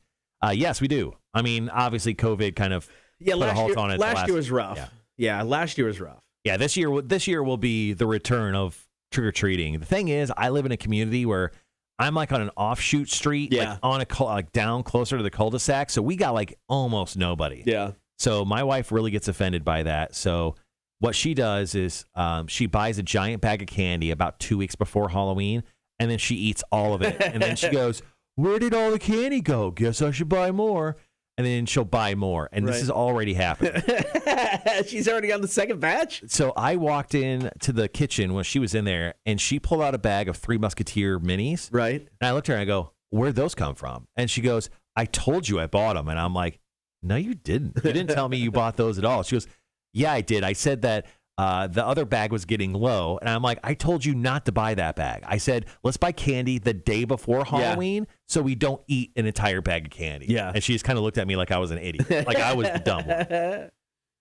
God bless her. Yeah, I don't know. I think we'll do decent this year for Halloween. I think Halloween, I'm not going to say it's all the way back, but I'm saying like 85 to 90% it's back. Yeah, I agree with that. But yeah, I mean, we get some trick-or-treaters going on here. You probably got more trick-or-treaters at your house than I did mine. Last year? Or the year before? Year before that, maybe? So the year before, I got stuck hosting trivia somewhere, so I wasn't there. Okay. Wife said it was okay. Last year, it was a handful. I mean, we literally set up a table and put candy on it, and we played some music and just kind of hung out and waved to our neighbors as they walked past. Mm-hmm. So. Yeah, see you later, Andrew. Sorry, I think Kotter just said that, but I missed it. Dylan says, at the Hard Rock Hotel in Atlanta after an awesome Blue October show last night. Nice, man. Dude. Seen Blue October in a minute. Justin's the lead singer, right? I don't remember. Yeah, I believe his Hate name's... Me? Yeah. He came in and did a bunch of stuff in Las Vegas for us. Right. We played them on 2 different radio stations. So they came in and did acoustic stuff for us all the time. They were really great guys. Yeah, I want to say, and maybe they did come in and play. They were supposed to play the Shoreline Ballroom. That's the place that, got closed Hilton Head, after yeah. Snoop Dogg and Insane Clown Posse.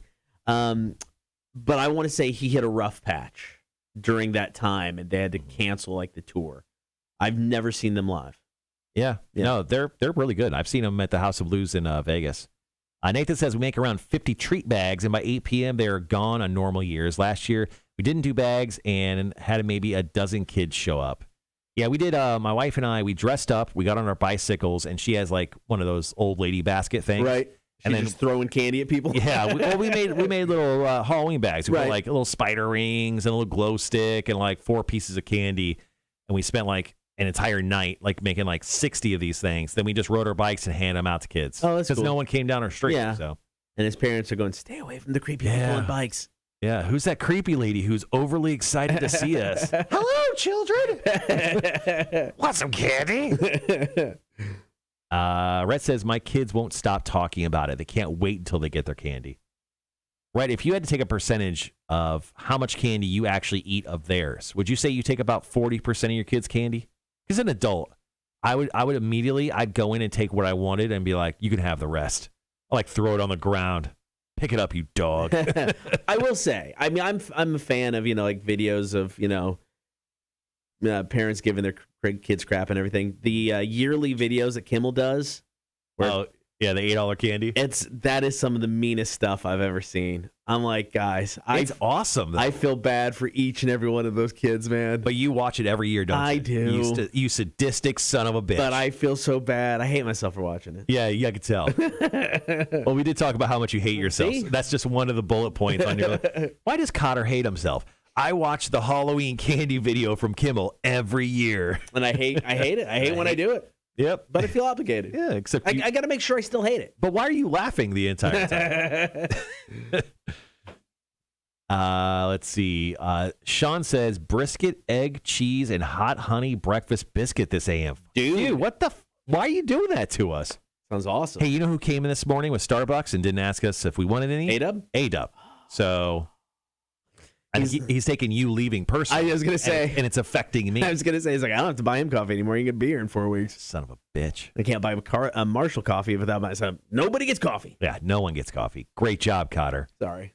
Max says, I can see Nicole throwing the candy. Yeah, my wife throwing candy at little children. She does it. I mean, she hands it to them.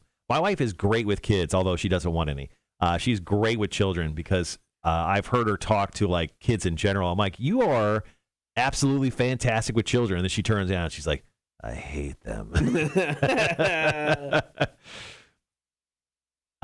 Nathan says, don't try that out of a panel van when it comes to throwing candy. So my buddy used to run some radio stations down in Jacksonville. Right. And his company owned like a used car company. It was weird. So he had access to like damn near broken down vehicles. That's awesome. So one year he actually got access to a white cargo panel van, and he wrote, his radio station was X102.9. Right. He wrote X102.9 in black spray paint on one side, and the other side it said free candy. Oh, no. And for the month of October, he hired street teamers to just drive around, and it got a lot of publicity for it. They got pulled over multiple times. Yeah. They weren't doing anything wrong. Yeah. The cops just were pulling over. Like, what do you think you're doing? Like, we're just driving around. Like, are you handing out free candy in this creeper van? They're like, no, we're just trying to get some attention. Oh, okay. Move on. Go home. Get out of here. But, yeah, and my buddy was a genius when it came to that stuff. That's awesome.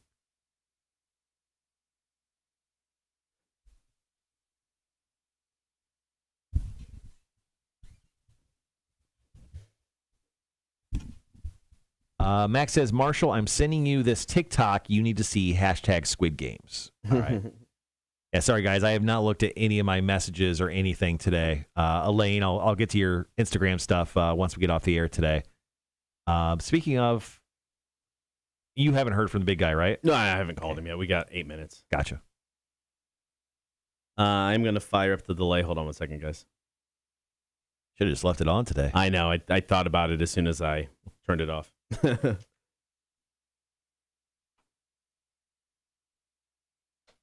Okay. Blue October did an awesome job. Currently, we have a group here at the hotel listening. Could you shout out Lisa and Jim? Yeah, Lisa and Jim. You guys are fucking awesome. Lisa and Jim. Lisa and Jim. Lisa and Jim.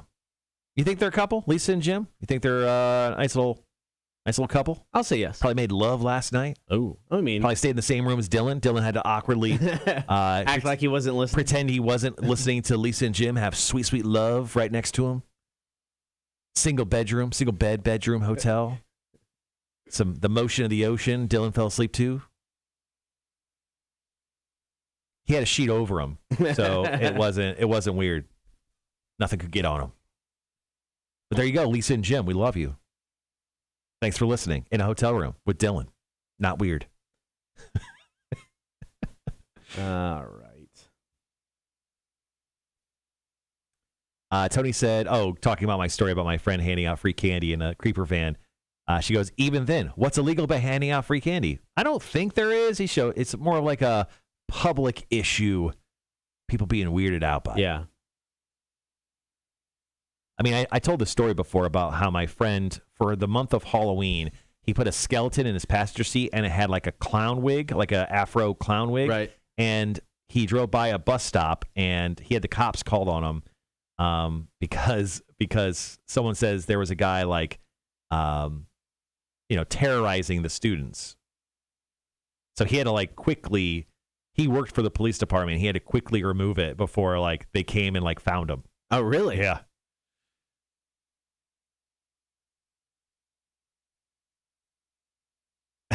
Dylan says, thank you. They said they love you too. Love you guys. Love you guys. All right, guys, we're still, a few minutes away before we pop back on the radio. We're going to have the big guy, Frank Sulkowski from WJCL, come on and do the big guy breakdown. Break down the week's coolest and biggest games. And, man, we have probably the best Thursday night football matchup we've had for quite some time. Tonight, Packers versus Cardinals. There's one loss between these two teams. Right. It's week 8. There it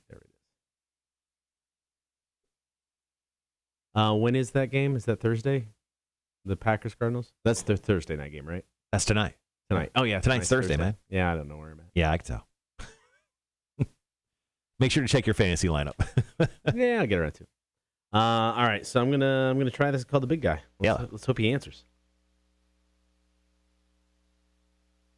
If Frank doesn't answer, I'm bringing A-Dub in to do the breakdown.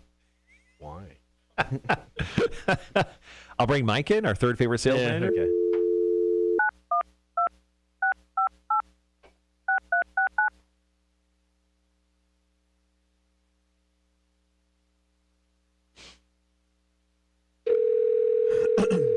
Big guy, Frank Sulkowski's always there for you. Big guy. Hello. Big guy. What's up? Man, we were worried. Apparently, Kotter messaged you last night, and you did not message him back. Yeah, I'm just not messaging people back anymore. I'm out. Man, you've hit that. Are you depressed because you weren't able to be at the press conference for the name reveal for our new hockey team? Yes, I don't get to do too much fun stuff now that I got to do news and sports, and I'm so locked in. I don't get to venture out and take part and get cocktails and schmooze. Yeah, I mean, Amy was there last night, and I don't know if I've ever met. I don't think I've ever met her like one-on-one before, but she walked by me, and she is so tall. Yeah, she's a very tall young lady. And she's almost as tall as you, right? Because you're 6'3", right?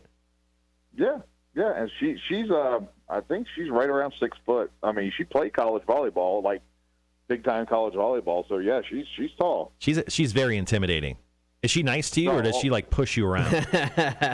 Oh no, she knows where the bread is buttered. She bows down to the great Frank Sulkowski. She knows. Local legend. She knows I could make her or break her. Ooh, Damn. Coming in hot.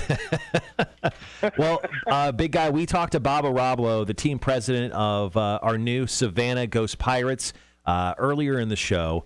What do you think of the name, and are you as jazzed as we are when it comes to hockey coming to town?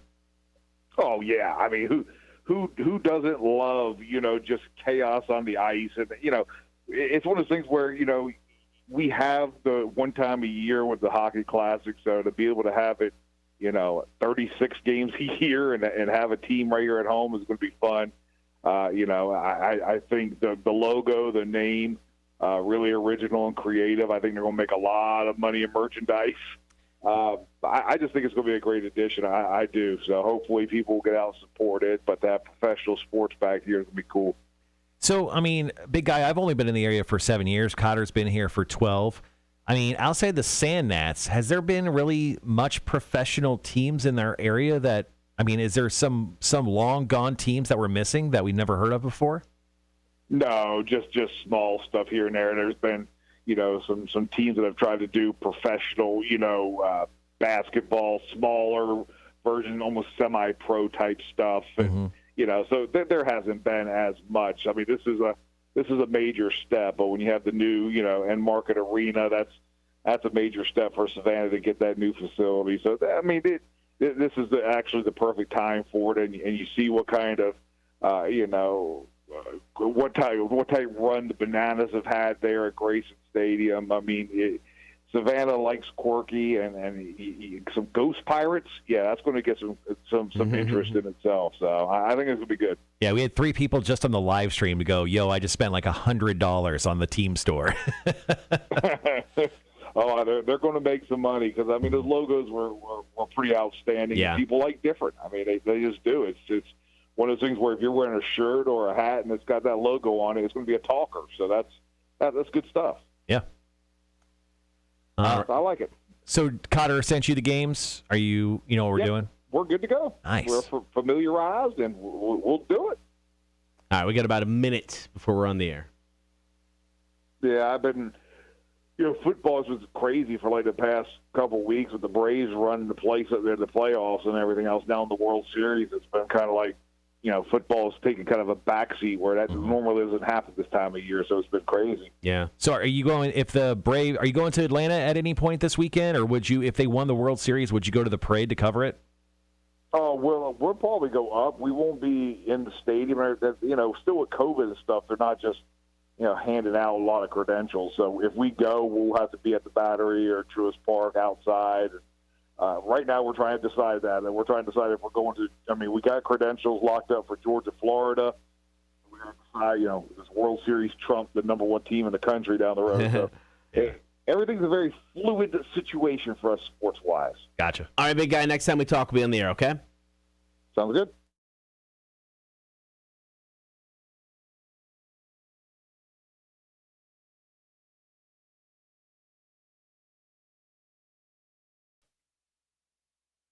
Good morning. Thank you for hanging out on air and on the stream. If you haven't done the stream thing yet, Facebook, YouTube, Twitch, watch the show each and every morning. Give us a like, follow, and subscribe while you're there. Now, to break down another weekend in the NFL from WJCL 22, we got the big guy, Frank Sulkowski. Frank, good morning.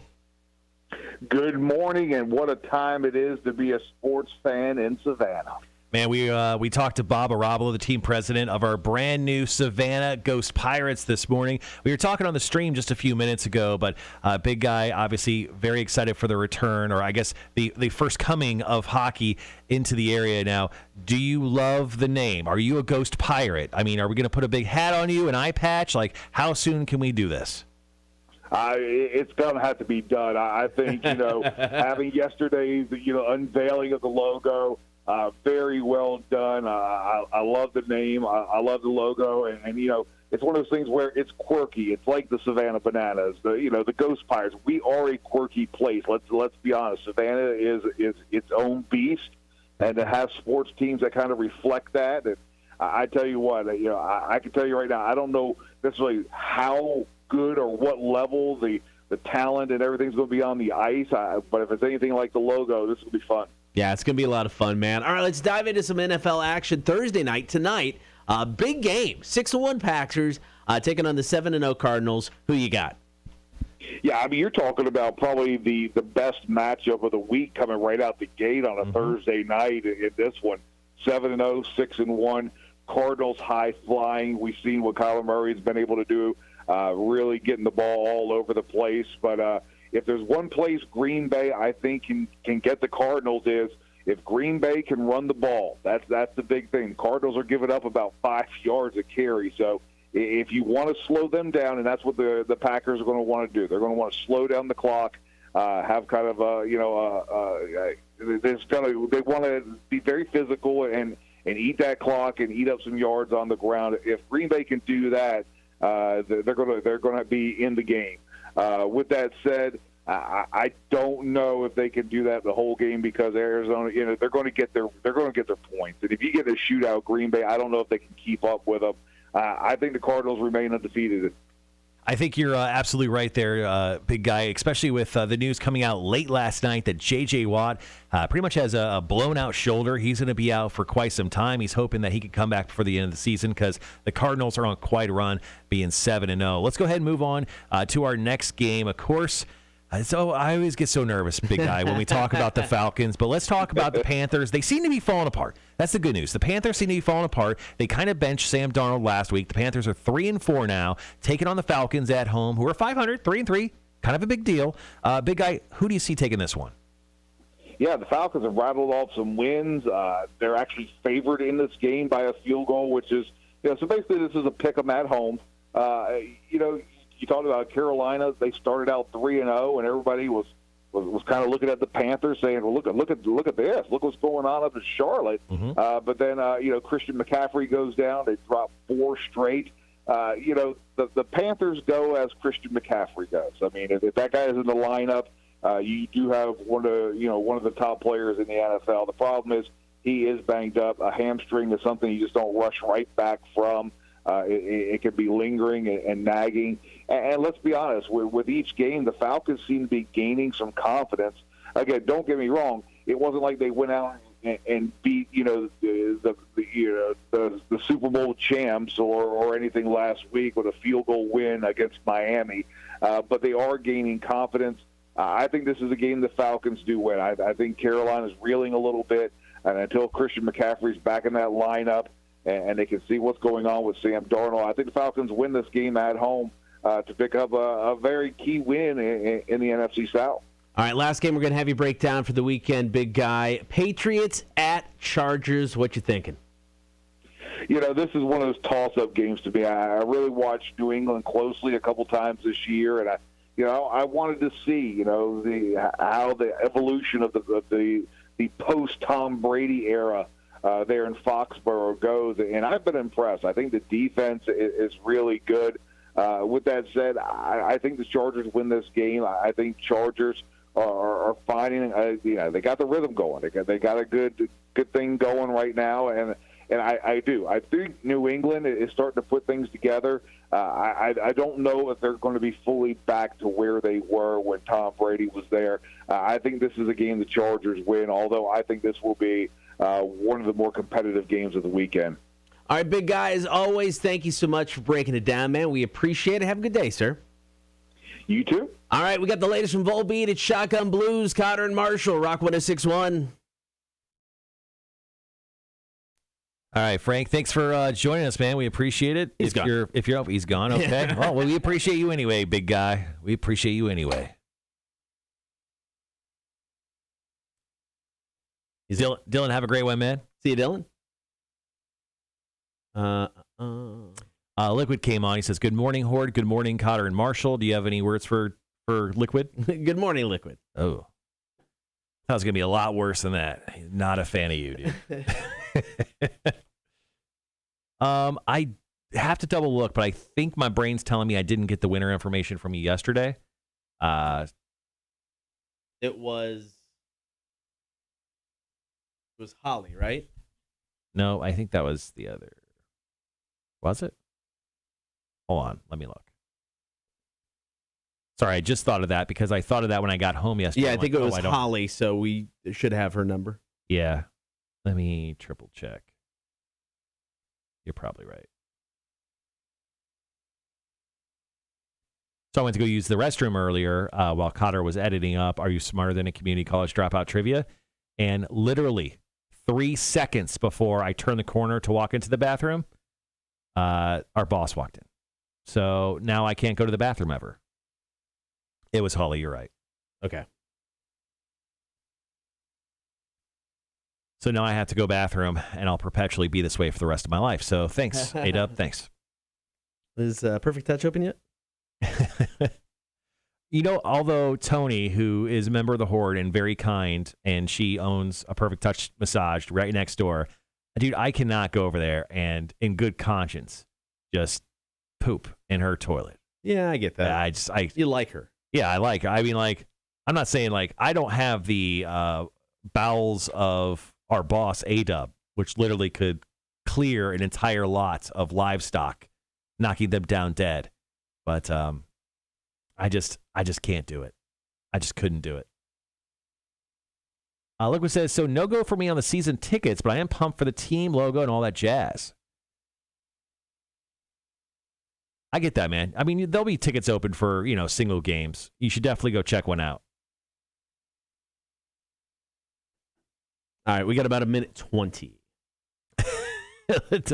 Tony, our show mom, goes, you pooped in those toilets before. Well, of course I have. They were ours then. Those were ours. Yeah. Those were ours. It's like an ownership thing. Kind of like how your dogs will like pee on certain plants in the backyard, or they'll like piss in your house or something because they own that. Like I just feel bad. I don't own that. I get that.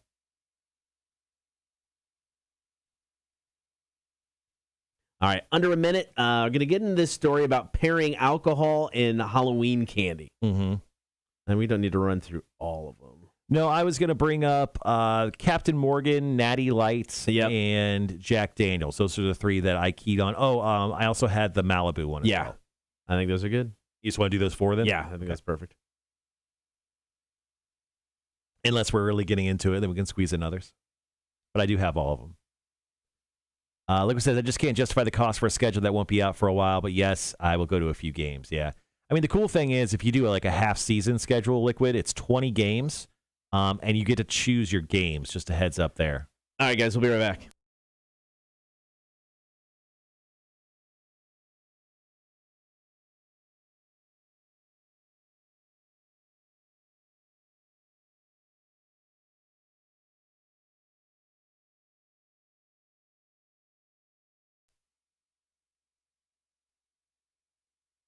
With Halloween coming up on Sunday, we got some pro tips to be extra classy this Halloween season, because sometimes you just can't gorge yourself on all the candy the kids bring into the house. Right.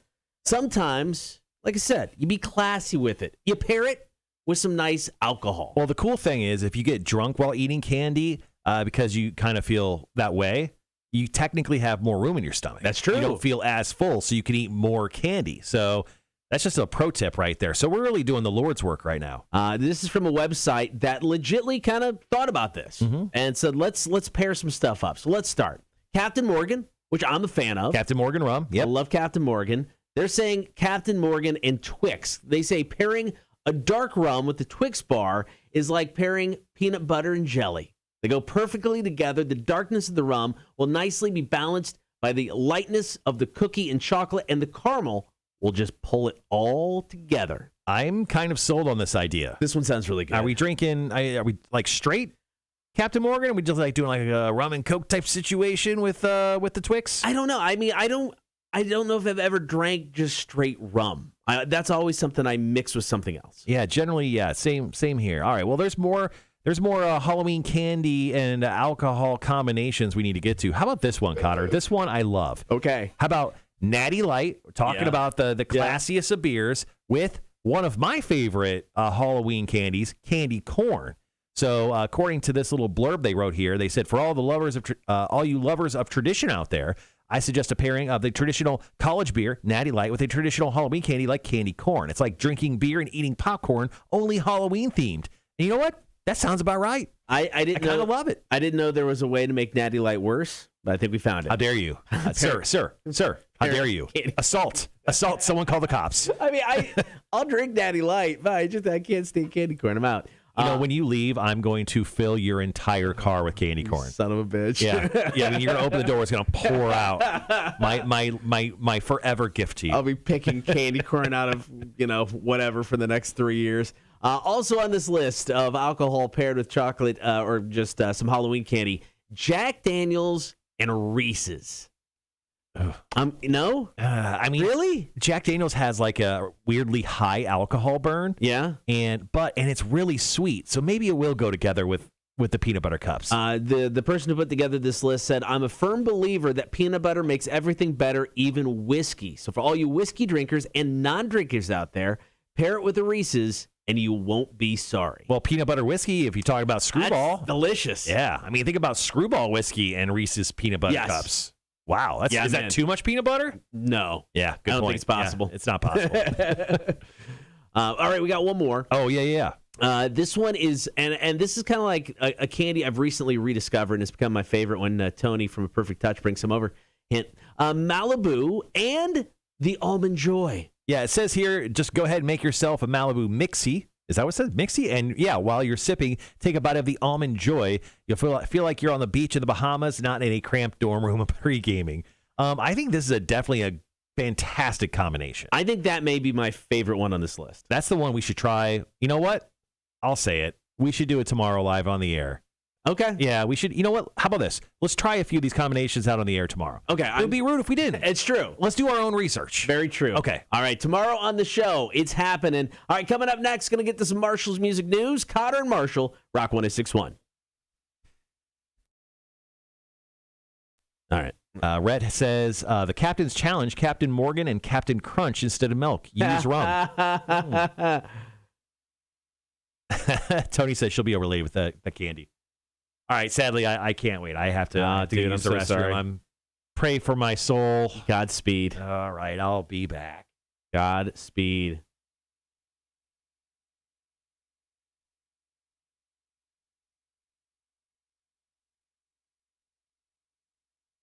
All right, guys. Final 40-ish minutes or so of the show. We got Marshall's music news coming up. Thank you guys for hanging out. Tomorrow on the show, Friday, I guess we're going to try candy and drink booze. That ought to be fun.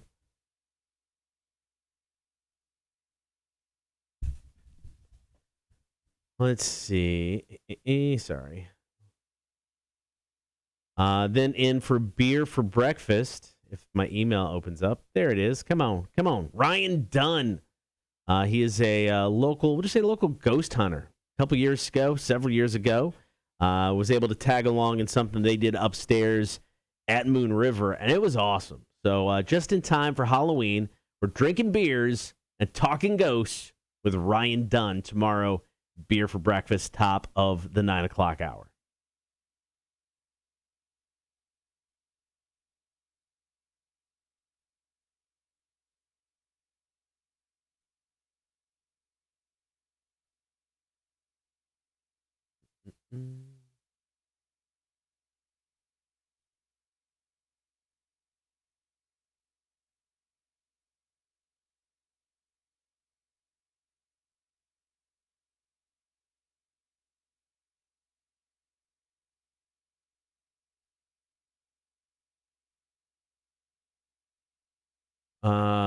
Right. All right, guys. Like I said, I'll say it again. Thank you for hanging out. Rob, if all the horror movie guys like Jason, Michael, Pinhead, etc. had a WWE match, who would win and would interfere? Oh, who would interfere? I'm going to wait for Marshall to get back because that is an awesome question. I love this. So yesterday, here's the deal. Rob, I think you're on to something with this. So yesterday we talked about that Warner Brothers, Super Smash Brothers style Warner Brothers game with all the Warner Brothers characters. What if they were able to do a fighting game with all of the horror movie monsters and villains? And hell, you can even throw in some of like the good guys or whatever from horror movies. That is something I could play. Like Mortal Kombat with Freddy and Jason. I am in all day long on this. Oh, such a good idea. That is a great question, Rob. So yeah, we'll dive into that when Marshall gets in because he is the horror movie aficionado. So we'll have some better insight. But I like that. I like that a lot. Charles, Natty Light goes with anything. I met a good friend over drinking Natty Lights. We were doing something back in the day when the Live Wire was around downtown. We did Battle of the Bands. His name's Jay. He used to sell sales guy for Connect Savannah. And we were both judging, and they had like $1.50 tall boys and Natty Lights. So we drank some Natty Lights all night long. We're Still friends to this day. Oh, do they already? Liquid. I'm not a gamer all that much. They already have Mortal Kombat with Freddy and Jason, I believe. Okay, cool. That's kind of awesome.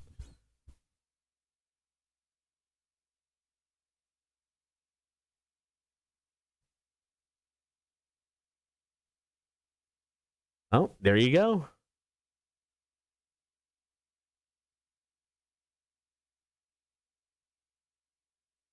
All right, Marshall. Rob had an excellent question. I wanted to wait until you got in for this. Okay. If all the horror movie guys like Jason, Michael, Pinhead, etc., had a WWE match, who would win and who would interfere? If all the horror movie guys like Jason, Michael, Pinhead, so with just the people that you mentioned there, who would interfere? Freddy Krueger. Obviously would interfere. He has some beef with Jason, obviously. And I think Freddy would find it absolutely offensive that anyone would consider anyone else the best horror movie icon and or murderer of all time. And I think there would be some discussions there. So Freddy would interfere. Let's see. Who would have a match? Who would win? That's a great one. I mean... I'm thinking what's the promos like leading up to it. I see Freddy is very Jake the Snake Roberts like, building the story ahead of time, cutting promos, so he's not yelling and screaming like your typical wrestler. He's talking quiet, talking slow. He's sucking you in with the psychology of why he wants to kick everybody's ass. But then when it comes down to it, I mean, I get he's Freddy, he's supernatural in a way. But you look at somebody like Jason. Freddy was beaten by children every movie. But if you look at somebody like Jason, he's just coming in with the muscle. I mean, he's just nothing but big, bulky, brainless brawn. Michael Myers kind of the same way, though. Does he have? Is he the muscle? I mean, I see Jason as he's like the Braun Strowman of this situation. Did you watch Halloween Kills? I have not. I mean, he straight up murdered some fighter fires and he beat down an entire crew. Oh, okay. Here's the thing. I mean, does Pinhead win because he just opens up a pit to hell and just pushes everyone in? It's a pit to hell match. Yeah, I mean, and he's the only one who can do it, so he wins. Yeah, you give it to Pinhead. Pinhead wins straight up. Sorry. I would say the Leprechaun from the Leprechaun movies, though, he interferes, much like Hornswoggle back in the day. Yeah, but it's just one of those comedy bits where he comes in. Dances around. Gets absolutely slaughtered. The most stereotypical, wrong thing ever. Cut in half by the machete of Jason. Mortal Kombat X did have Jason. I don't think it had Freddy, but I think it had Jason and Leatherface. Okay, because that was after Rob brought up the question. My thing was, we talked about the Super Smash Brothers for Warner Brothers. I want a Super Smash Brothers with just all of the horror movie guys. That would be very cool. That would be awesome. Yeah. Let's see. John Carpenter's Thing is in the ring. Rhett Parnell says, I know who would interfere. Predator would take the Royal Rumble. I think as Predator, he's invisible, but you only got that bit for so long. Yeah. Yeah. I think there'd have to be a match stipulation where you ban invisibility, but then he uses it at the end behind the referee's back. Picks up the win. Essentially what they would call the nut shot. Yeah. What story are you going with first? That's a good idea because I don't even remember what stories I'm doing. So let me take a look. I think that would be fun if we just did a couple of those candy combinations tomorrow. I've got Tony's got candy. Well, Tony's got all the candy, so we can just go get the candy from her. Yeah, I don't have the only booze I have at my house. I've got dark rum, so you don't have to worry about that. I do have the peanut butter whiskey, Screwball. I got Screwball at the house, but I know it's not Jack. I don't have Jack. Let's figure it out, and then we'll buy some if we need to. Actually, I think I have coconut rum. It's not Malibu, but it'll work. So I think I have a shit ton of liquor. Okay. What am I talking about? I fucking all of it. I just may not have the exact brands. That's fine. Liquid said Freddy was added to the Mortal Kombat mobile game, I guess, says nice. Google the Almighty. Yeah, I don't know. I don't think he was in the traditional main game. Yeah. Maybe not X or 11. All right, we got about 90 seconds. I got stories on Korn. Dave Grohl talks about the thing at the Nevermind lawsuit and the Chili Peppers. Let's do the Korn story first. Because now that I'm looking, I don't have the stories ready. I got about a minute. You got time.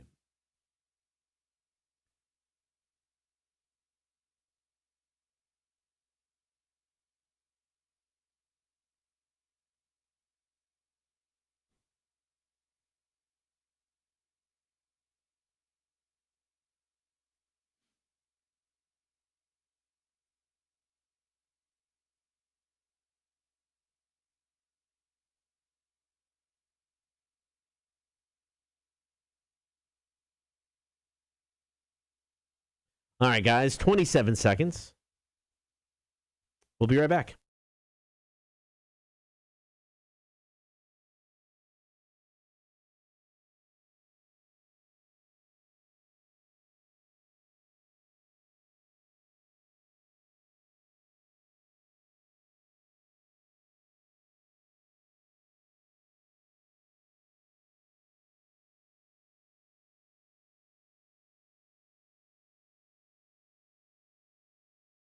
Getting into it. Story number one, Marshall's Music News. So Korn has partnered with Inkbox for a line of temporary tattoos. Kotter obviously hitting the big-time stories here on Marshall's Music News. Inkbox.com is where you can go buy these. They have teamed up for a series of 10 temporary tats featuring classic Korn logos, song titles, lyrics, and album art from the Nothing Issues and the Shadow Man character. Now, how temporary are these temporary tattoos? You may be asking yourself. Kotter, I could literally see that question spill out of your brain. So want to know. Just a moment ago. They say these things last up to 1 to 2 weeks. Now, they'll gradually fade as your skin exfoliates.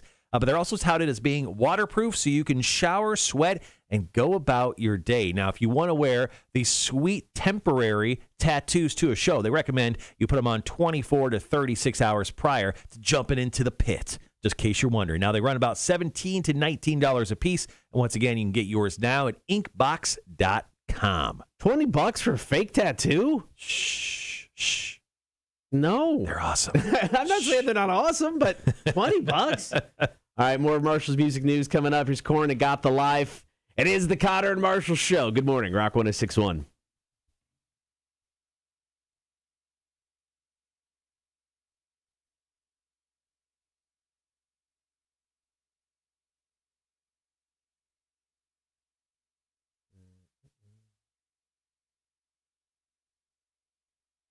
Oh, right.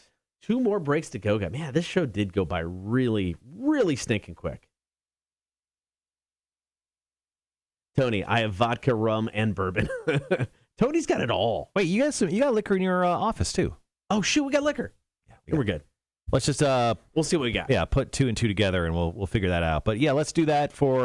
We got some high end. Yeah, let's do 3. Let's just say we'll do 3. 3 pairings. When are we gonna do it? Well, Fridays. We got beer for breakfast. Well, Fridays. Yeah, I mean, shit. We don't have a ton that go on Fridays. I mean, a lot of our bits we've done we don't really do on Fridays anymore. Right. So currently, I think we just have beer for breakfast with Ryan Dunn tomorrow. And that's kind of it. Maybe about it. Why don't we just do it at the top of the 8 o'clock hour? Yeah. So we'll have 7 o'clock hour is always full anyway because we have our call in and we have trivia. Yep. 8 o'clock hour we'll do the liquor and candy pairings. Right. We'll have beer for breakfast top the 9 o'clock hour. We got music news there. So really we only have the 6 o'clock hour and the bottom of the 8 o'clock hour to fill. Okay.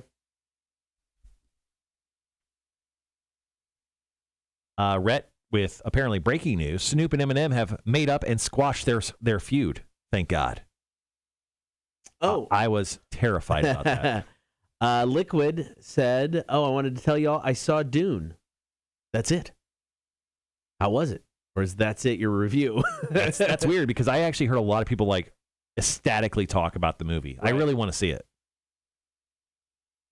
Except I'm doing trivia tonight, and then I'm going out drinking with you tomorrow, and then Saturday I'm going to a Halloween party, and then Sunday I'll be recovering from drinking at that point for like 48 hours straight, and then I have to do the show on Monday. Okay, I won't be doing anything.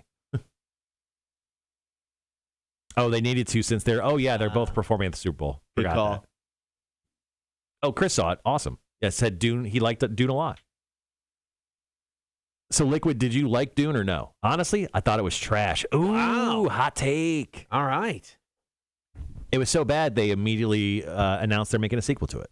Doesn't mean it's good. There's plenty of bad sequels. Charles, have a great day, brother. See you, We'll talk to you soon. Very long, very boring. All to find out there will be another movie. Yeah, I get that.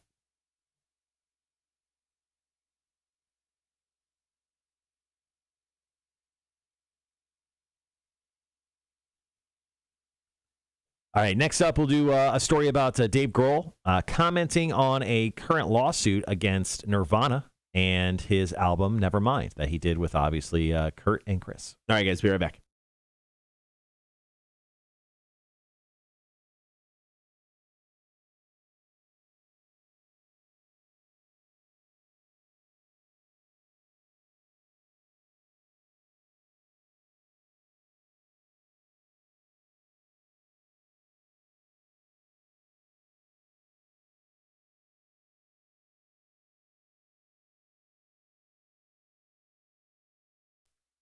Story number 2, Marshall's music news. So in a new interview with Vulture, Dave Grohl briefly commented on the child pornography lawsuit levied against his band Nirvana. Now, the baby on the front cover, who appears naked on the cover of Nevermind, Spencer Eldon, is filing a lawsuit against them for all sorts of stuff that I'll get into in just a moment. Now, Dave Grohl made a quick comment on it and stated, listen, he's got a Nevermind tattoo. I don't. And that's kind of all he said in regards to this lawsuit. Now, we've talked about it kind of at length here on the Kotter and Marshall Show. We both kind of think the lawsuit obviously is a quick money grab. He has been celebrating and flaunting himself as the baby on the cover, and he's never had an issue until it turns out the band kind of denied him sponsorship dollars for an art exhibit that he was doing. And then suddenly he was suing them to get money. So kind of weird how that turned out. So Spencer Eldon currently, once again, is the baby on the front cover of Nevermind. He's seeking $150,000 for permanent harm, which he claims stem from the extreme and permanent emotional distress with physical manifestations, interference with his normal development and educational process, lifelong loss of income and earning capacity, keeps going, loss of past and future wages, past and future expenses for medical and psychological treatment, loss of enjoyment of life, and other losses to be described and proven at trial of this matter. Yes, all of that he is suing them for. Okay, so that is a lot of legal speak. Yes. How is this lawsuit only for $150,000? Exactly. I mean, if you're going to do it, do it. Or is he thinking he's going to go in with a small enough amount that he'll either be awarded more or it's going to be an easier victory? I think he asked for such a small amount at the beginning because he was just trying to get paid. He was just hoping Nirvana would just try to make this go away. Yeah. Here's 100, go away now. And that's not the case. Nirvana's like, nope, we're going to fight you. We'll see whose lawyers win. So that's the latest on that whole lawsuit. All right, one more story to go. We'll wrap up the show. It's Kotter and Marshall, Rock 106.1. Liquid, you had us both laughing when you said, and don't drink water during the movie Dune. It'll make you feel bad. Yeah, that was good. That was funny. All right, guys, one more story, and then we're done for the day. Show, like Kotter said, crazy quick today. Yeah, it did. Tomorrow should be an interesting show because we are drinking quite a bit. It's going to be. We're going to test. We talked about the candy liquor combinations just a little while ago. We're actually going to test those and see if they're as good as they said they are. On top of that, we'll have beer for breakfast with special guest Ryan Dunn. He is the founder, and I'm the worst. Can't remember his title. Hold on. Don't mess his title up, Kotter. I wasn't going to. I was just going to say he is a ghost hunter. He is the lead investigator and founder of the Savannah Ghost Research Society. There you go. Liquid. I never saw the original one either, but I mean, that one got panned by critics. It was a major failure at the box office. This one seems to have a little bit of a better reception. So I shouldn't say little. So it seems to have a lot of better reception so far.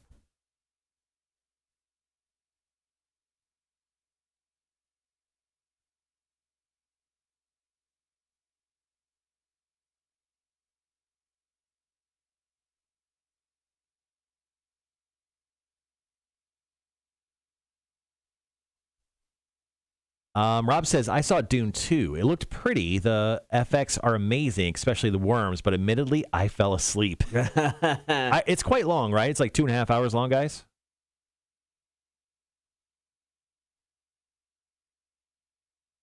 Because I think I was a little, because I never watched the first one, but I knew it was just kind of a mess. Mm-hmm. And so I think I was a little scarred from that when when I heard they're doing the remake. I was like, yeah, I just don't care. But after I saw some of the previews and I heard some people talk about it, I'm like, all right, cool, maybe I'll check it out. But now, once again, I don't know.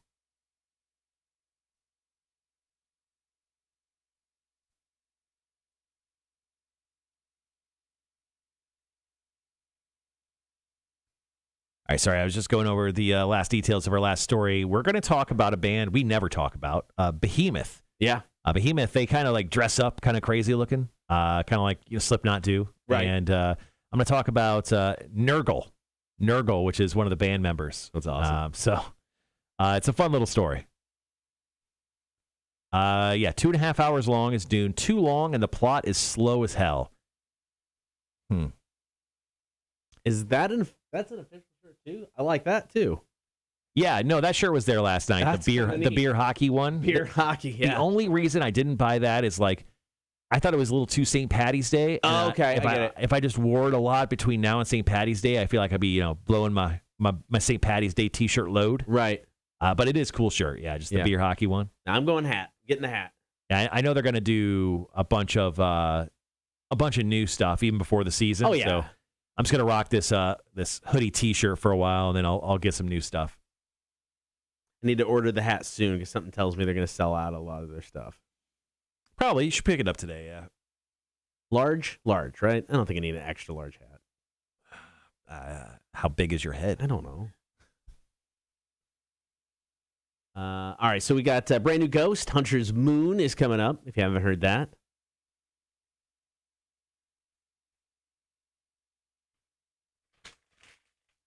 Yeah, I think it took me about an hour yesterday to put together a quiz in the face when it came to like finding the audio. Yeah. That was a deep dive into it. Well, I mean, I didn't know what I was looking for, and I would because truth of the matter is, if you listen to us long enough, one of us will sound or do something stupid or say something stupid. Yeah. So I mean, that's kind of our bread and butter. And usually it takes about 5 minutes. There's like a 5-minute ticker on before we say something that sounds just a little bit ear catching enough to sound like one of us should not be on the radio. And it's usually me. But yeah, I wanted to freak you out on the first half of the quiz. Yeah, you that. Yeah. I was like, because it was all you. Yeah, it was. And then on the second half, 3 out of the 5 were me. So you still did pretty good. Yeah. So I literally the first one for the second half, I picked you just because of all right. I think he's going to do this. Yeah. And then whatever the second one was, because one of those in there, I'm like, I think I remember actually saying that.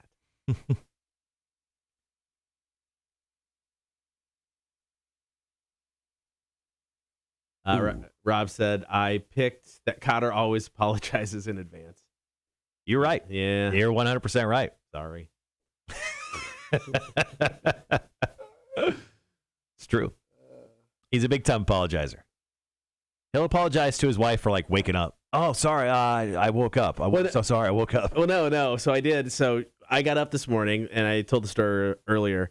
And she typically, I think for the most part, sleeps. Doesn't wake up when I get up. Mm-hmm. So I get up. It's 3:00 in the morning. I think it was a little after. I think I hit snooze a couple times. So maybe I did wake her up. So I was walking into the bathroom trying to tiptoe and be quiet, and I just hear, "I love you," and I went, "Sorry." Do you usually like on the way out? Do you like wake her up, give her a kiss goodbye? No, or not at 3. That's a dick move. Hey, just want to say I love you. Wake up. I wake my wife up every morning. Every single morning. Leave it at 3 though either. Well, it's like 4, 5-ish o'clock. Yeah, I'm leaving the house. I'm not going to wake her up. It's not like I'm shaking her like she's dead. What I do is usually I leave her down. I was like, give her a little butterfly. Hey, babe. And then she's like, ugh. Yeah. She takes her hand. She's like, there you are. I'm like, bye. I love you. Yeah. And she's always, No. Yeah. Max says, think I'm going to get the gray shirt with the team name down the spine. Oh, yeah. I saw that one yesterday. It's pretty cool.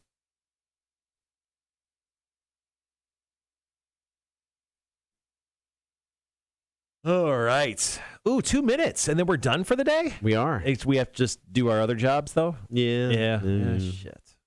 We got to do those. It's supposed to be crappy, rainy all day. I know. And then we're supposed to have like these crazy high winds, according to Jeremy Nelson over at JCL. Yeah. Let me see. Yeah, they're calling for 100% chance of rain from now until 2, and then it kind of dies down and picks up a little bit again. But they're saying rain pretty much until like 6 o'clock-ish, maybe 7. And then because of the rain for the next few days, it is chilly. Friday's high is 68. Saturday's high is 66. I may have to wear a long sleeve hoodie, Kotter. Worst. Tony, have a great day. Thanks for hanging around today. Rob says, I always try sneaking out without the missus knowing. She always does the, can you pick up some on your way back from work? Yeah, there's that too. Well, actually, it's like my wife will usually hit the store on the way back because I'll get home, obviously, way before she does. Mm-hmm. I guess it just depends on the day. Sometimes I do it. I do 90% of our shopping. Really? Yeah, just because I get off early. Yeah. Like, usually, like, when I leave at, like, whatever, noon or let's say every day, I usually head straight over to Kroger if I need groceries. So yeah, that makes sense. That's right across the street. See you later, Tony. Yeah, I like where Kroger is on Berwick. It's just like right there, so it's on the way home. Yeah. So super convenient. All right, guys, 20 seconds, last break. Be right back.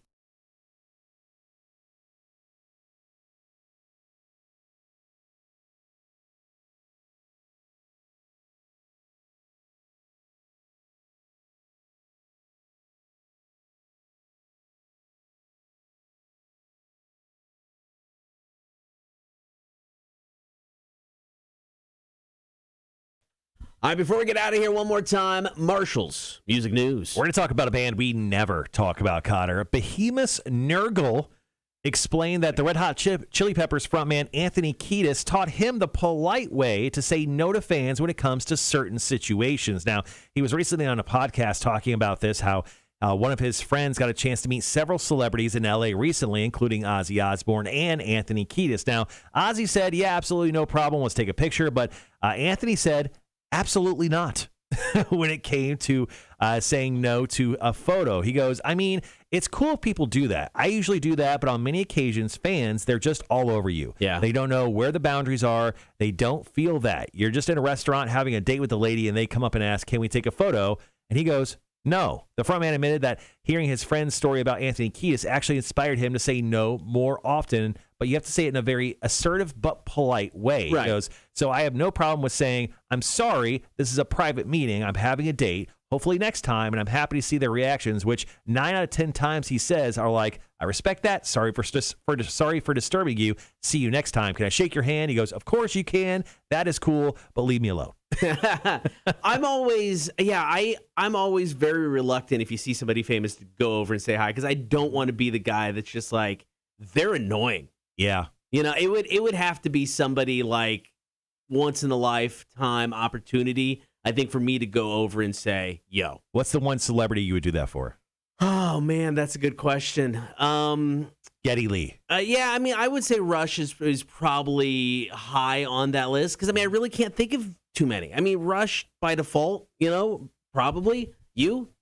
For me, man, I think if they were like older in nature, I would feel more obliged. Like if I saw Paul McCartney or if I saw maybe Mick Jagger, yeah, I think I would go up to them because my initial thoughts would be they're going to die soon. So this is probably going to be my one chance. It's not like they're in their 20s or 30s where I may see them time and time again. Maybe if they're a little bit older, I would have to go up and say something. I think that makes sense. All right, coming up on the show tomorrow, Beer for Breakfast, Ryan Dunn, local ghost investigator. Going to talk ghost. We have some audio we're going to play, right? Yeah, he's going to send us some audio later on this afternoon. Yes, he's the lead investigator and founder of the Savannah Ghost Research Society. Oh, can't wait. It's going to be a fun Beer for Breakfast. And we're going to drink some more. Talked about liquor and Halloween candy pairings. We're going to test some of those out tomorrow on the show. Well, we want to make sure we're doing the legwork for you, so when you eat all your kids' candy and drink too much alcohol this weekend, that you can say, oh, Kotter and Marshall absolutely came through.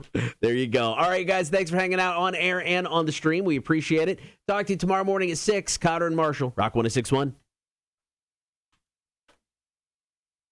Liquid, Kotter said he had a shot at McCartney. It wasn't me. Yeah, I mean, there was never an opportunity to actually meet him. I just went and saw him live. I mean, yeah, even if I was backstage there, something tells me he's not backstage at ACL. All right, guys. Well, that wraps the show for the day. Thank you so much for hanging out. Whirlwind show went by so quick. Yeah, Rob, you should do some work. 100%. Thanks, man. All right, we'll be back 6 a.m.